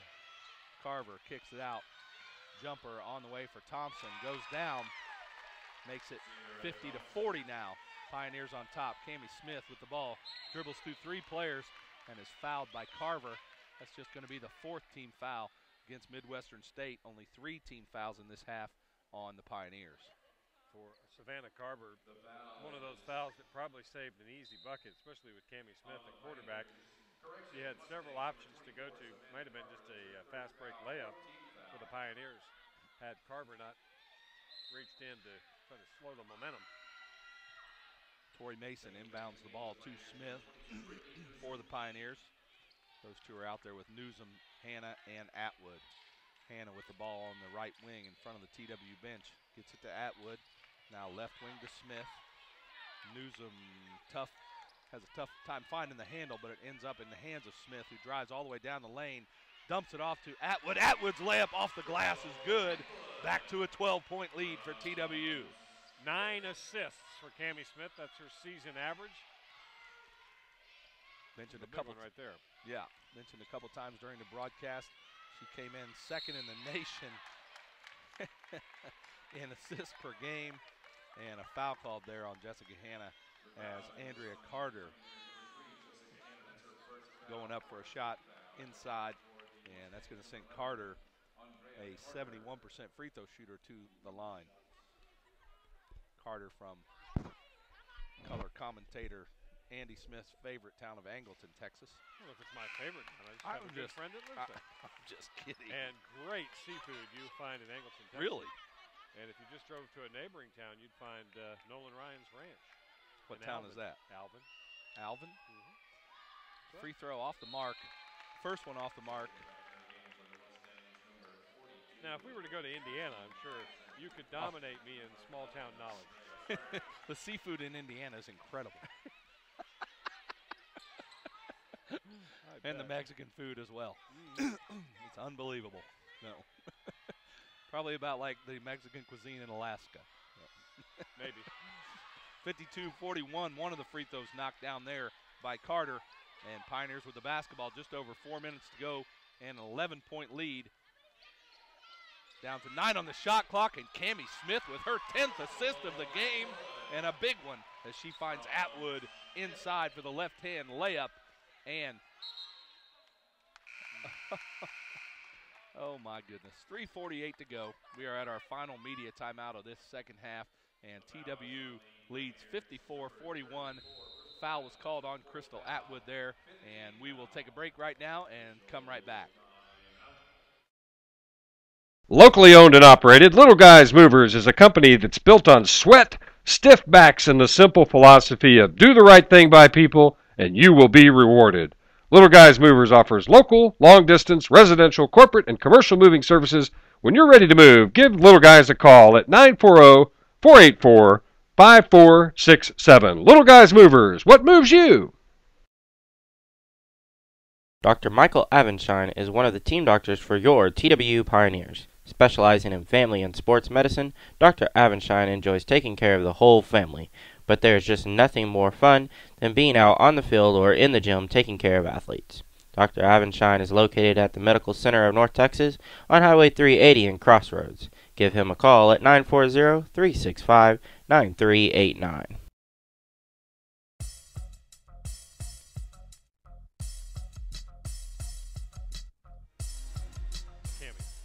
Welcome back to Kitty Magee Arena. 3:48 to go in the second half.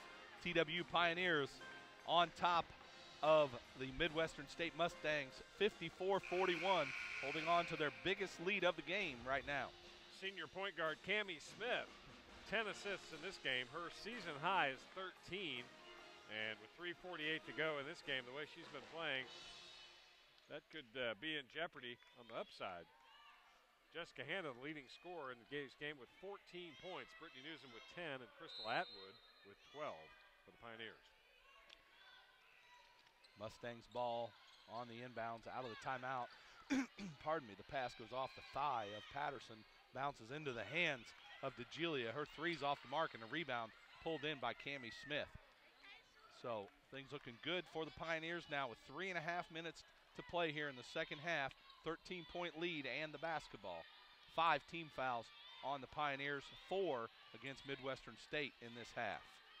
Another good entry pass to Atwood. This time the shot won't go down, and back come the Mustangs.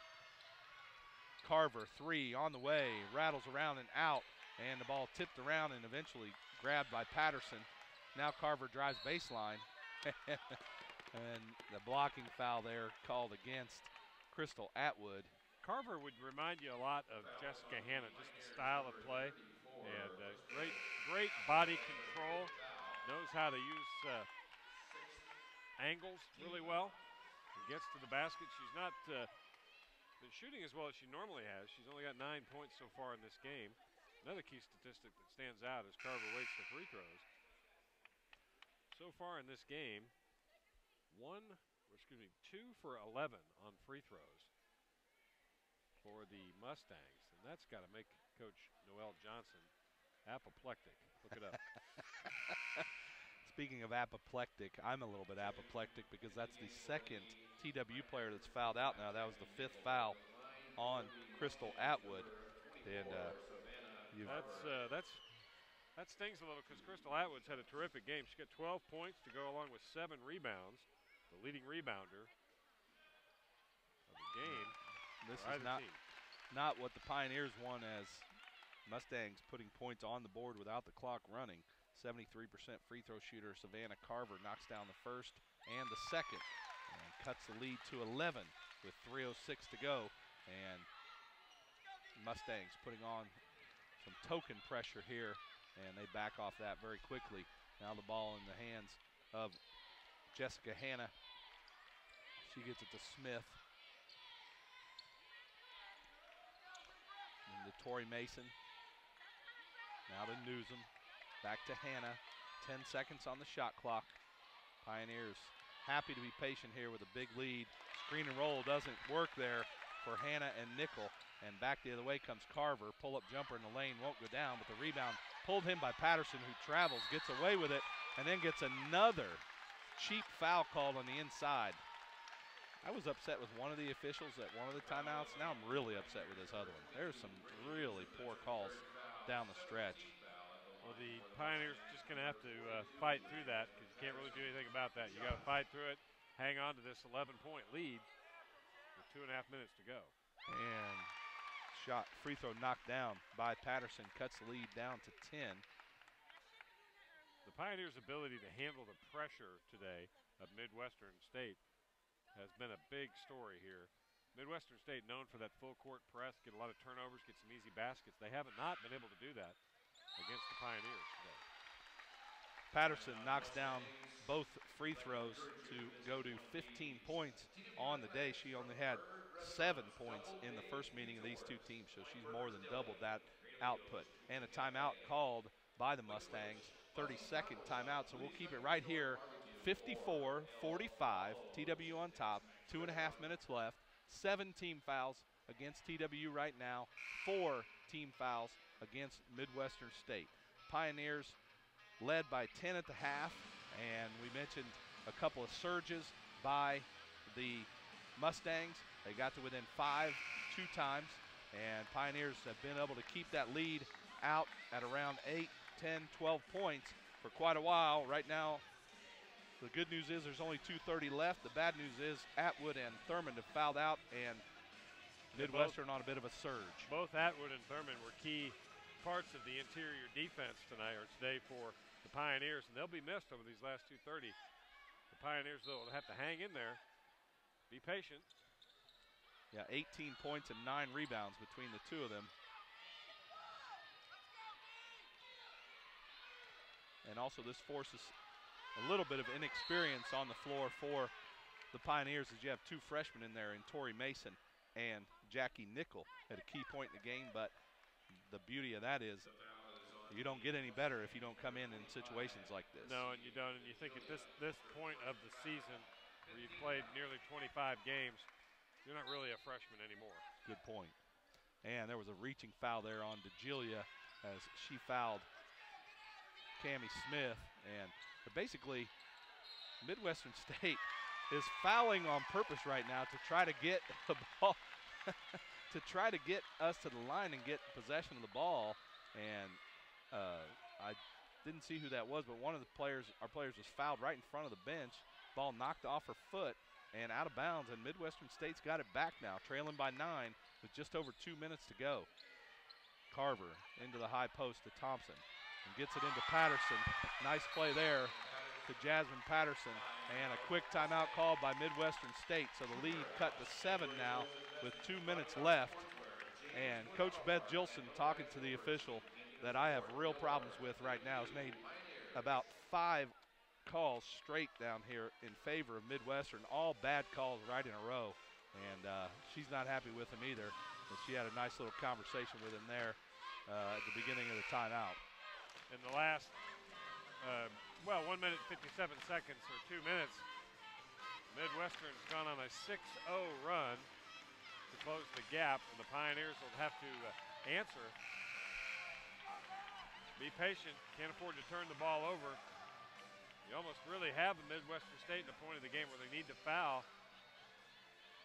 The only way they could avoid that is get the easy turnover. So Pioneers need to take care of the basketball.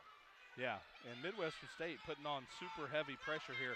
This is that point in the game where a team can go for it and put on heavy pressure, and it's the official's responsibility to protect the players on offense and not change anything up and call those fouls that are trying to be committed on purpose, essentially, like that one right there, which took almost a homicide for the whistle to blow there. Good senior leadership. Cambria Smith and Jessica Hanna both handling the ball at this critical possession. And Cambria Smith able to draw the foul. One more foul till they get into bonus. And fresh shot clock for the Pioneers. Be able to wipe out a little bit of time here. And DeGilia all over Cambria Smith right now. Down to 1:28 to go. Hanna with the basketball, 15 seconds on the shot clock, down to 1:20. Jackie Nickel got smacked in the face, no call there. Smith with the ball now.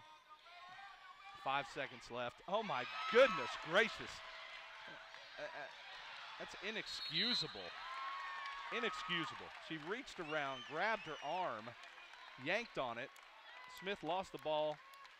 Midwestern gets it back, and now they're going to go to the line and shoot free throws. Midwestern still struggling a bit from the line, just 2 of 11. That's not right, because they hit a couple of free throws, but they're hitting well under 50% from the line in the game. 1-1 here for Sierra Thompson, and it's up, and the first one is good. 66% free throw shooter, cuts it down to 54-48 now, 2-possession game. Pioneers hanging on here. 1:09 to go, second half. Second free throw is good. That'll give Midwestern a chance to set up some pressure as Mason gets it inbounds to Smith. And thank goodness they called that foul. You said apoplectic earlier. I'm sorry. I've got some major issues right now. Well, the Pioneers had a 52-40, a 12-point lead with 4:36 remaining, and actually had a 13-point lead with 3:58 remaining. And Midwestern State showing why they're one of the better teams in the conference. They have yet to lose 2 consecutive games this season. They dropped their last game against Tarleton and in jeopardy of losing their second here if the Pioneers can close it out. Cambria Smith's free throw rattles around off the mark, won't go, and back come the Mustangs, trailing by 5 with a minute remaining. And a blocking foul called here against the Pioneers, and that's going to send Carver to the line to shoot. I think it's a 1-on-1. I think that was just the 9th team foul. Oh boy. And the free throw is good by Carver. Cuts it down to 4 points now with a minute remaining. If she was shooting that basketball, I'm a jockey at Lone Star Park. That's all I'm saying. Are you? Wow. I'd probably pay to go see that. The horse wouldn't like that. Second free throw up and on the way, and is now down to a 1-possession game, 54-51 with a minute to go. Midwestern State doesn't really even need to foul here on this possession. So TWU coach Beth Gilson calls timeout here, and we have gone from a 12-point lead and a pretty comfortable little cushion to what's going to end up being an exciting finish one way or the other here with 52 seconds to go and TWU on top by 3. For TWU, you just get the sense that one basket might do it. It's a huge possession right here, 21 seconds on the shot clock. Really, you can be patient, but at this point in the game, you got to take the first good look you get. I like the idea of having the ball in Jessica Hanna or Cambria Smith's hand. Brittney Nuzum has heated up significantly in the second half from three-point range. So I think Coach Beth Gilson just trying to remind the team that right now we just need to execute. We need to do the same things that got us here. They're certainly going to try to play frantic and foul. So expect that, but don't try to rush it or force it. Still got the 3-point lead. Yep, and as I mentioned earlier, a big chance for a couple freshmen to mature even more. Jackie Nickel and Toree Mason in at a key time here with Tab Thurman and Crystal Atwood fouled out of this ball game. So teams head back out onto the court. It's Nickel, Mason, Hanna, Nuzum, and Smith out on the floor for the Pioneers. Julia, Patterson, Thompson, Carter, and Carver out there for Midwestern State. Pioneers haven't scored since Crystal Atwood fouled out at the 3:48 mark. Jessica Hanna drives, kicks it out to Nickel. Now to Smith. Smith picks up the dribble. Tries to get it to Nickel, but it's stolen away. And then Nickel commits a foul on the sideline. And DeGilia is going to go to the line and shoot 2 free throws now as the double bonus for Midwestern State.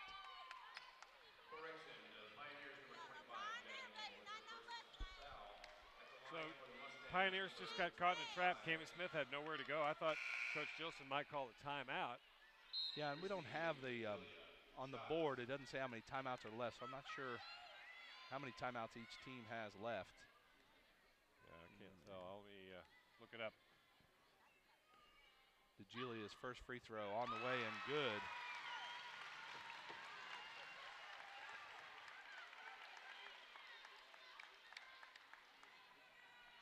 DeGilia trying to cut this lead to 1 and misses that shot, and the rebound grabbed by Hanna. She gets it into the hands of Smith.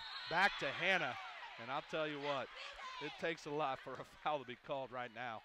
Well, Hanna has a chance to make it a 2-possession game, and that's huge with 31 and a half seconds to go. Jessica Hanna will go to the line. So Cambria Smith had an opportunity at a 1-on-1 earlier, and she was unable to convert on the first. She is a 62% free throw shooter. You got to like your chances here with an 80%. And Hanna shooting it from 80%, and she knocks down the first free throw. And they were begging for a violation there on Hanna. And They're not going to get that. A huge free throw here. I love Hanna. coaches and fans that are 75 feet away making a call in front of an official who's right there. Huge free throw by Jessica Hanna there. Makes it a two-possession game for the Pioneers. We go under 30 seconds to play in the second half. 56-52. TWU on top. Carver with the basketball now. Drives into the lane. And a charging foul taken by Jessica Hanna. Gives the ball back to the Pioneers. Jessica Hanna read that right from the beginning. She set up down at the block, and she knew that Carver had no choice but to take the ball right to the basket. And Jessica Hanna set up perfect, drew the charge. That may be the play of the game right there. 21.8 seconds left. I think you made the call right there. Huge play by Hanna. Pioneers up 4. 21.8 seconds left. Ball tipped out of bounds by Midwestern State, down to 20.3 on the clock now. Going to be heavy pressure here from Midwestern State. And then they're going to try to foul if they can't get a steal. Hanna with the ball, and a foul called there against Andrea Carter. And that is going to send Jessica Hanna back to the line. This time it's going to be 2 shots for Hanna, the 80% free throw shooter who calmly knocked down the 2 to put the lead up to 4 on a 1-and-1. So you got to love your chances here. A little more relaxed with 2 free throws and an 80% free throw shooter. And 4 for 4 so far in today's game. Jessica Hanna now with 16 points. And, of course, I jinxed her. You didn't believe in that. Huh? You didn't believe in that, though. Oh, yeah, you're right. No, I didn't jinx her. No, I didn't. I had nothing to do with that. No, the reality is neither one of us have anything to do with anything, really. Second free throw on the way and good. So still a big free throw there as it makes it a 5-point game down to 15 seconds. Now Carver drives down baseline, pull-up, goes down, and a quick timeout called by the Mustangs here as we are at 12.6 seconds left, and the Pioneers with a 3-point lead, 57-54. Both teams in the double bonus. That's Savannah Carver is going to look for the big shot. She knows that her team's counting on her. I don't have her point totals yet. She was a 16-point per game scorer coming in, had 9 with 3:48 to go, but has really tried to take charge for the Midwestern State Mustangs. Hit a big shot right there. Yeah, big shot. Nice pull-up jumper. And these kinds of games, though, for the Pioneers strengthen you for the tournament. You need to execute down the stretch. You knew Midwestern State was going to make a run. You just weren't sure when. They're too good of a team offensively to not start hitting some shots, and they've been able to do that. And if the Pioneers could hang on here in this last 12.6 seconds, what a confidence boost that'll be for the program. Ball inbounded to Nickel. Nickel double-teamed and fouled by Sierra Thompson. Okay, now, we talked about the jinx and the non-jinx. Let me say it so you know. Okay, all right. She's perfect on the season in free throws. She's never missed in college. Perfect for her college career at 8 for 8. And she has 2 right here.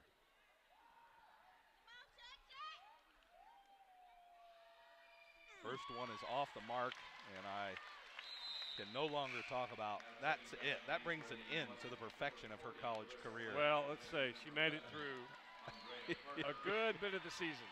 Now this free throw becomes huge right here to make it 2 possessions. And she missed it, but the rebound grabbed by Nuzum. She kicks it back out to Nickel. Nickel gets it to Mason.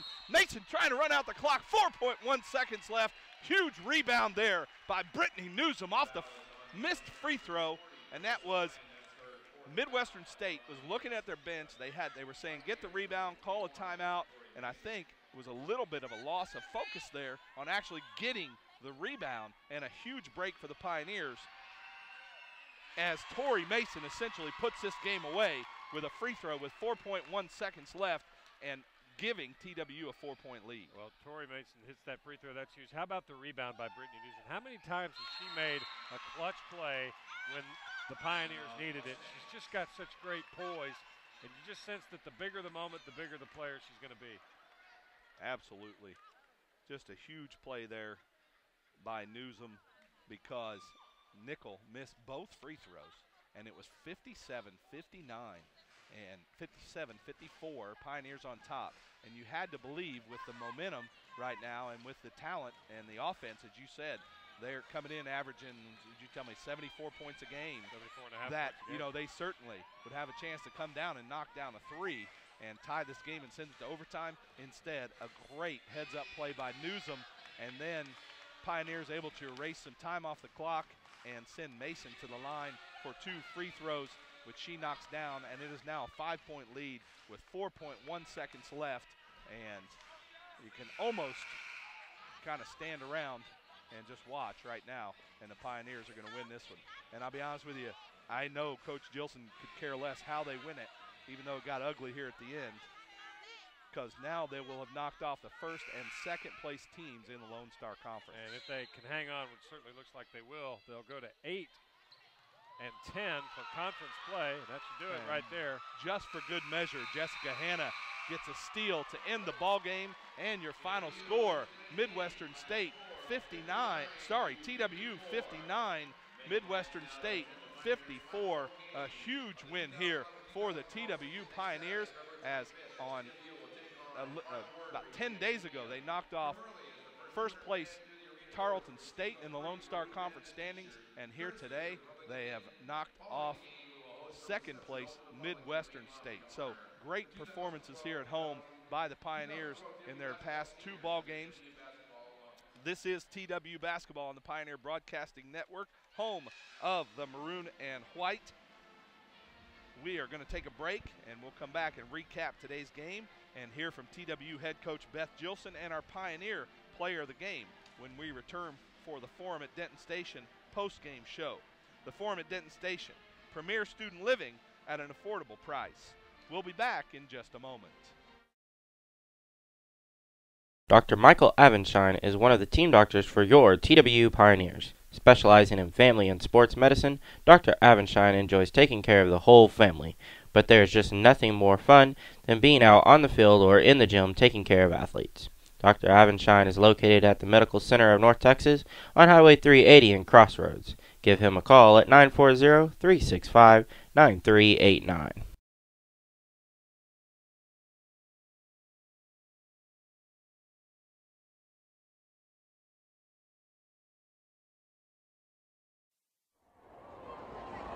Groggy Dog Sportswear is the official screen printer for TWU Athletics. At Groggy Dog, our strength is in our people.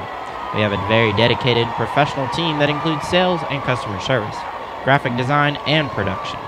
Contact Groggy Dog today at 940-891-4022 and let them help you with your next apparel purchase for your school, sports team, or business.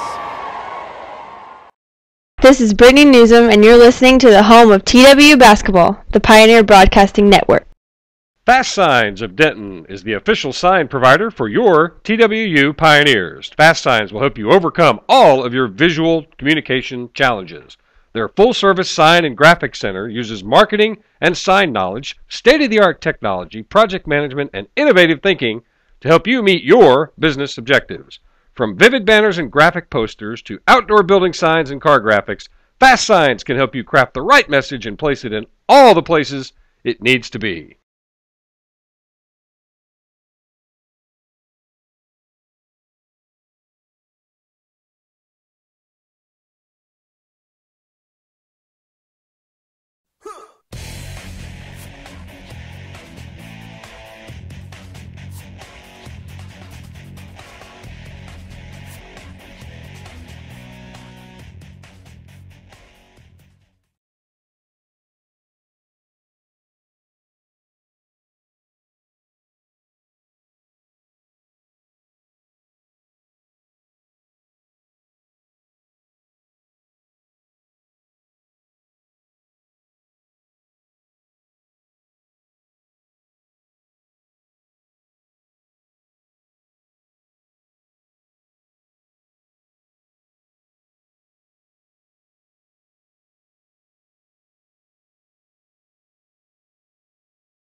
welcome back to the Forum at Denton Station post-game show. A big win, a huge win for TWU. They get the 59-54 victory over Midwestern State.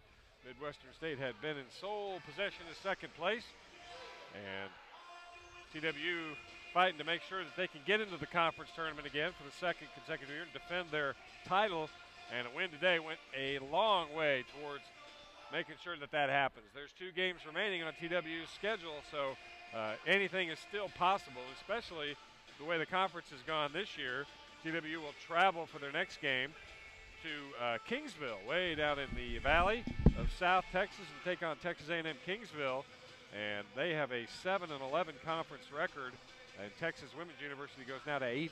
And Kingsville, A&M Kingsville, will play Abilene Christian today. And Abilene Christian struggling a bit this year, but in this conference, nobody knows really what's going to happen. So we'll see how that works out. What we do know is we've got some great stats for today's game for TWU. Let's first look at Midwestern State and their performance, held to 20 points below their season average, finishing with 54, led by Jasmine Patterson, who really made her name defensively, but hit 7 of 10 from the field, finished with 17 points to lead all scorers for Midwestern State. Savannah Carter, who had been averaging 16, came on strong at the end of the fourth quarter and nearly got there. She finished with 15 points, and Sierra Thompson had 12. For the game, Midwestern State shot 47.7% from the field, as TWU put on a terrific defensive performance, lost the advantage in rebounds, but the ability to control the ball and control turnovers was key for TWU. Only had 13 turnovers, 5 below their season average. And that was that stat right there shows you that TWU did a terrific job of handling the pressure that Midwestern State tried to put on them. So let's take a look at the TWU Pioneers as they get their 8th conference win of the year, 13th overall, go to 13-11. And let's look at the stat sheet. 29 total rebounds, and that was a big factor in limiting Midwestern State's shooting attempts. Hit 9 of 13 from free throw line, 6 of 15 from the three-point range, and ended the game shooting 41.5%. The leading scorer, the senior, and we don't know for sure until the SID here tells us, but we have a feeling it might be Jessica Hanna as our player of the game. But we'll wait and see. She had 17 points to go along with 6 rebounds and 3 assists. She played 36 minutes. Followed closely by Crystal Atwood, who fouled out. Crystal, terrific performance today. She fouled out with about 3 minutes and 30 seconds remaining and created some problems for TW down the stretch, but able to weather the storm. Crystal finished with 12 points and 7 rebounds. And then Brittney Nuzum hit a couple of huge threes in the second half, and she finished with 10 points. And check out the assist for Cambria Smith, 10 assists on the game. Started to threaten her season high of 13, but they didn't need that down the stretch. They just needed to control the ball. But Cambria Smith, you just had the sense that she was in control of the tempo of the game from beginning to end, and you wanted the ball in her hands. And just some highlight reel assists that took our breath away, clearly, a couple of times. So if you have a chance to view the replay on the website, I encourage you to do that and check out Cambria Smith, number 2 in the NCAA Division II in assists. So terrific performance for the Pioneers, and I know you're waiting for me to get to this stat, the all-important dead ball rebound stats. Well, TW need to work on that. They lost that today, 4-2, and I'm sure Coach Gilson's going to try to focus on that between now and next week. I'll tell you, there are a lot of teams that don't work on that hard enough, yeah, to be honest with you, the dead ball rebound. We can't afford to keep losing the dead ball rebound, but I'll give that one up if it gives TW the victory. So there's your Forum at Denton Station stat summary. That was brought to you by Schutt Sports, and Schutt Sports is the provider of the official softball helmet for the Lone Star Conference. You're listening to TW Basketball on the Pioneer Broadcasting Network. When we come back, hope to hear from TW head coach Beth Gilson and our Pioneer player of the game. So stay tuned for that at the Forum at Denton Station postgame show. Fast Signs of Denton is the official sign provider for your TWU Pioneers. Fast Signs will help you overcome all of your visual communication challenges. Their full-service sign and graphics center uses marketing and sign knowledge, state-of-the-art technology, project management, and innovative thinking to help you meet your business objectives. From vivid banners and graphic posters to outdoor building signs and car graphics, Fast Signs can help you craft the right message and place it in all the places it needs to be. Shut Sports is proud to support Texas Women's University Athletics and the Lone Star Conference. Shut Sports offers the best in football, softball, and baseball helmets. Shut Sports is also the official softball helmet of the Lone Star Conference. Find out more about Shut Sports at shutsports.com. That's SCHUTT sports.com.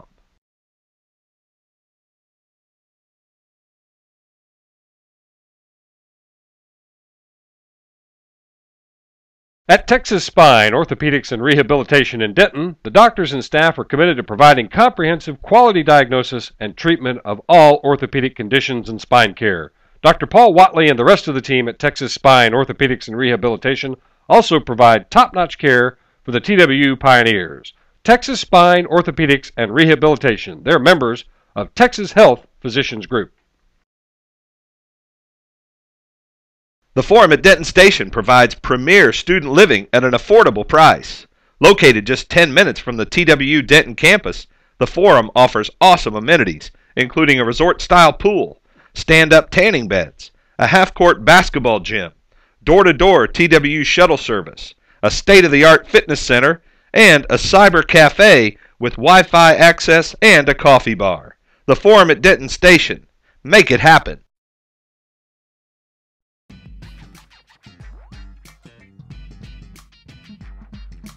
Welcome back to Kitty Magee Arena, where the TWU Pioneers have just knocked off the Midwestern State Mustangs 59-54.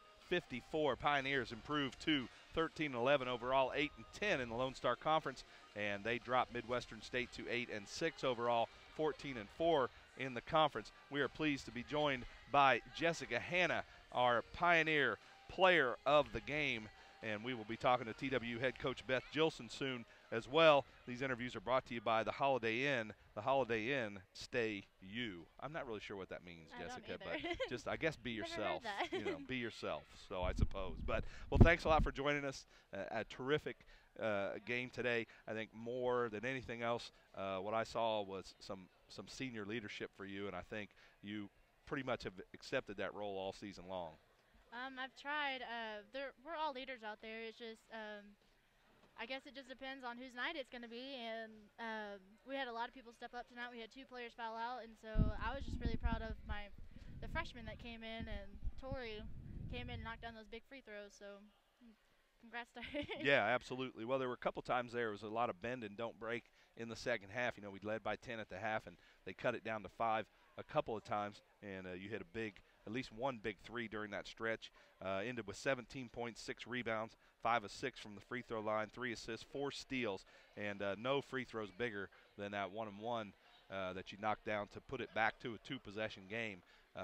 So tell us a little bit about what was going through your mind.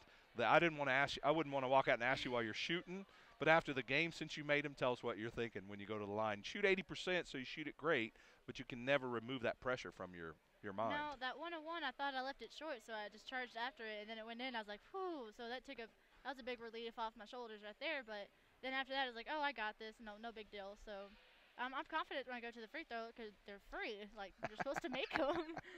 If I didn't, I know my dad would gripe at me. So. You saved yourself one lecture. Oh, yes. That's it. Yeah, exactly. Well, and you guys you had your biggest lead with 3:58 to go and led by 13 with that and made it extremely exciting down the stretch.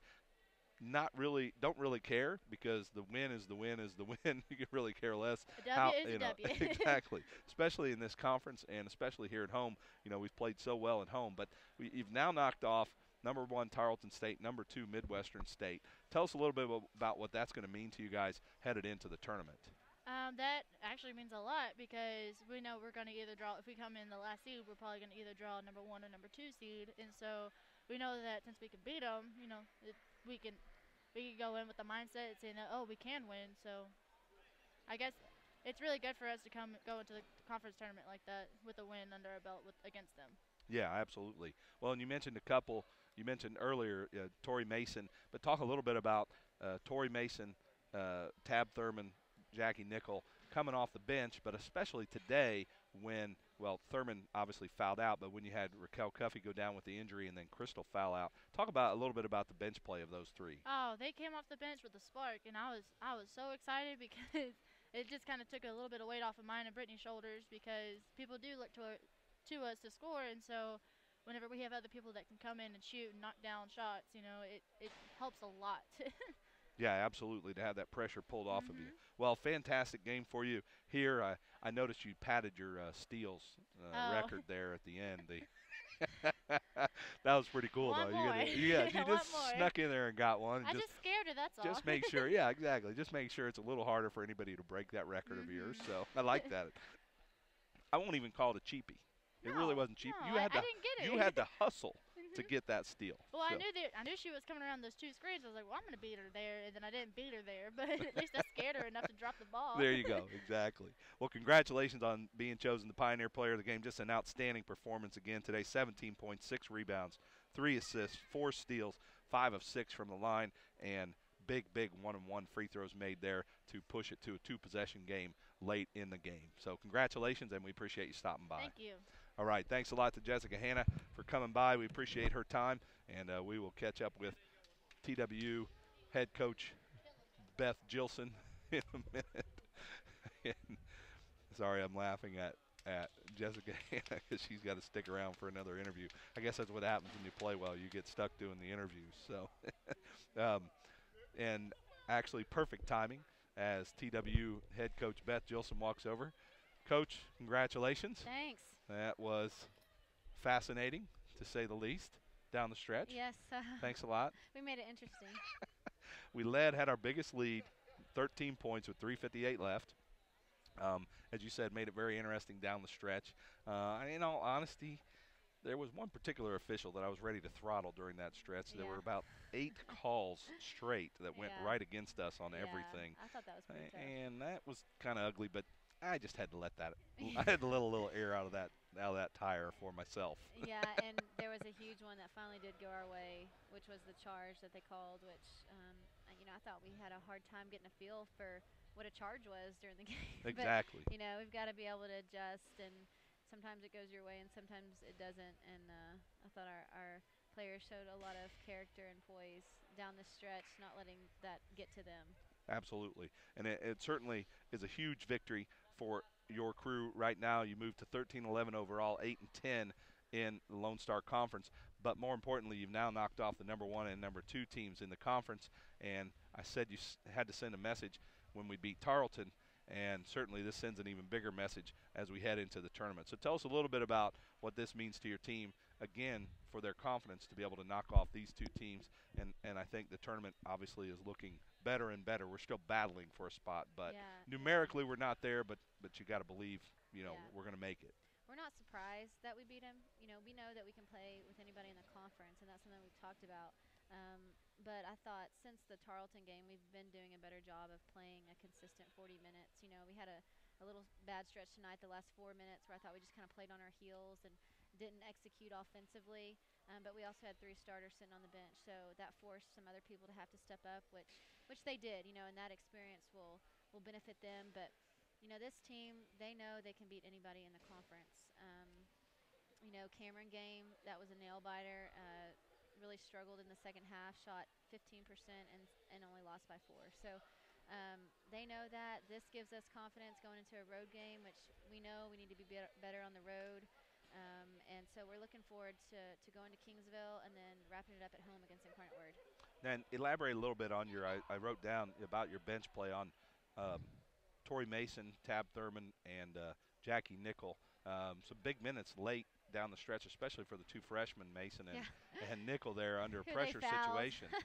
So, yeah. They fouled them for a reason, I'm sure, because they are freshmen. And I know Jack missed those 2, but I thought she did a good job coming in off the bench. And then Toree, she nails those 2 shots. And Toree really came in the first half and hit some big shots. And she's just been getting better and better every single game and gaining some confidence. And Jackie too at the 1 and 2 position. But we pretty much had 5 players on the court when Rock and Crystal and Tab went down. Those are our 3 post players that can be, and Hannah's the only other one. And I think part of the problem we didn't run an offense was because they felt uncomfortable in different positions. So that's something we're going to have to work on and get better at. And if that does happen again, hopefully it doesn't, but that we know how to execute better. And it's a good position for our team to be in, to have to win a close game like that and to pull it out. Absolutely. We've seen it go the other way too. Yeah. Could you give us a quick update on Raquel? She's doing good. What was it exactly that she hurt? I'm not really sure. I haven't heard exactly from our trainer yet, but I just know she was pretty tight, around the neck. But she told me after the game, Coach, I'll be fine. I'll be ready to go next week. So good. Good. Now I haven't talked to the trainer, but I'm hoping, exactly. The player's always going to say that, right? Yeah, Raquel's pretty tough. And, exactly. Well, it was 5:24 remaining in the first when she went out, and she already at that point had 6 rebounds and 4 points, and was putting together a pretty darn good performance. And I think then at that point, one of the things I want to talk about now is Jessica Hanna. Talk about her senior leadership. There was a lot of bend but don't break in the second half, and she hit a couple of huge shots when they had gotten it down to 5 a couple times. Yeah, she did. She came through, and what I loved about tonight about Hanna is she actually looked for a shot. We have been telling her, be a threat, be a threat. We kind of switched her positioning, but she can shoot the 3, and all she's wanted to do in the last 10 games is drive, and we're like, you can shoot, be a threat. And so she did a much better job tonight of not only knocking down the 3, knocking down some mid-range shots, being a threat, and then also at the end, she was able to get to the rim because they had to respect that shot. So she stepped up big for us. She understands that she has tonight and next Saturday as her last home games, and she is a player that has ice in her veins. She wants the ball at the end, and she's just going to make plays. Yeah, absolutely. The huge 1-on-1 free throws she had there to put it back to a 2-possession lead late as well. I mean, those were super clutch. All right, so you're headed to Kingsville for a game next Wednesday. This is what I always ask, because for absolutely no purpose or any reason other than my curiosity. Are you flying there? Yes, you do. Fly. So how long would the drive be? It's only bus about ride 45 minutes to an hour. I'm sorry. How long would the bus ride be? 7 hours. That's a little better. Yeah, yeah. We have really good travel. We fly pretty much everywhere. If it's over 4 hours, we fly. Oh, you do? That's nice. That's nice. Well, it's just cheaper, and works out good. Gets our kids back in class, and so DFW is pretty close. Yeah. Southwest. So when will you leave? We leave the day of. You do leave the day of in the morning, pretty much? Yep, in the morning, and then we come back the next day. So we do spend the night. Okay, you spend the night, but after the game. Yeah. Oh, that's fun if you win. Yeah. Yeah, we seem to, well, I don't know, you pick your poison, but it seems to be better when we don't sit around, go the day before, and then sit around all day. So I don't know. I just think it's about a mentality, and our players know that. We are 10 and 2 at home. Right. We've got to do a better job on the road. And well, the good news is you only have one more road game left, and you're 500 on neutral courts. So there you go. I know. Yeah. Look at the positives. Yeah. So, all right. Well, congratulations on a terrific win today. You guys moved to 13-11 overall, 8 and 10 in the conference. Outstanding job overall. I think everybody's just a little bit taken aback because they made that rush at the end, but it doesn't put any kind of a black mark on what was a terrific win, knocking off the second-place team in the conference. Yeah, let's just forget about the last 4 minutes. There you go. Exactly. No, I'm real proud of them. I thought, they showed a lot of poise and a lot of character and a lot of fight down the stretch, and we could have hung our heads. And that charge that we took at the end, that was huge, and that just displayed, another great play that they made. And we're going to work on that. We're going to work on having 5 guards in the game, I guess. Exactly. Never thought that would happen, but we're going to work on it. No, exactly. So, all right, well, congratulations on a great win. Good luck next Wednesday at Kingsville. All right, thanks so much. Thanks a lot. All right, we appreciate TWU head coach Beth Gilson stopping by. We'll wrap things up here today as the Pioneers take home a 59-54 victory over the Midwestern State Mustangs. Mustangs dropped to 18-6 overall, 14-4 in the conference.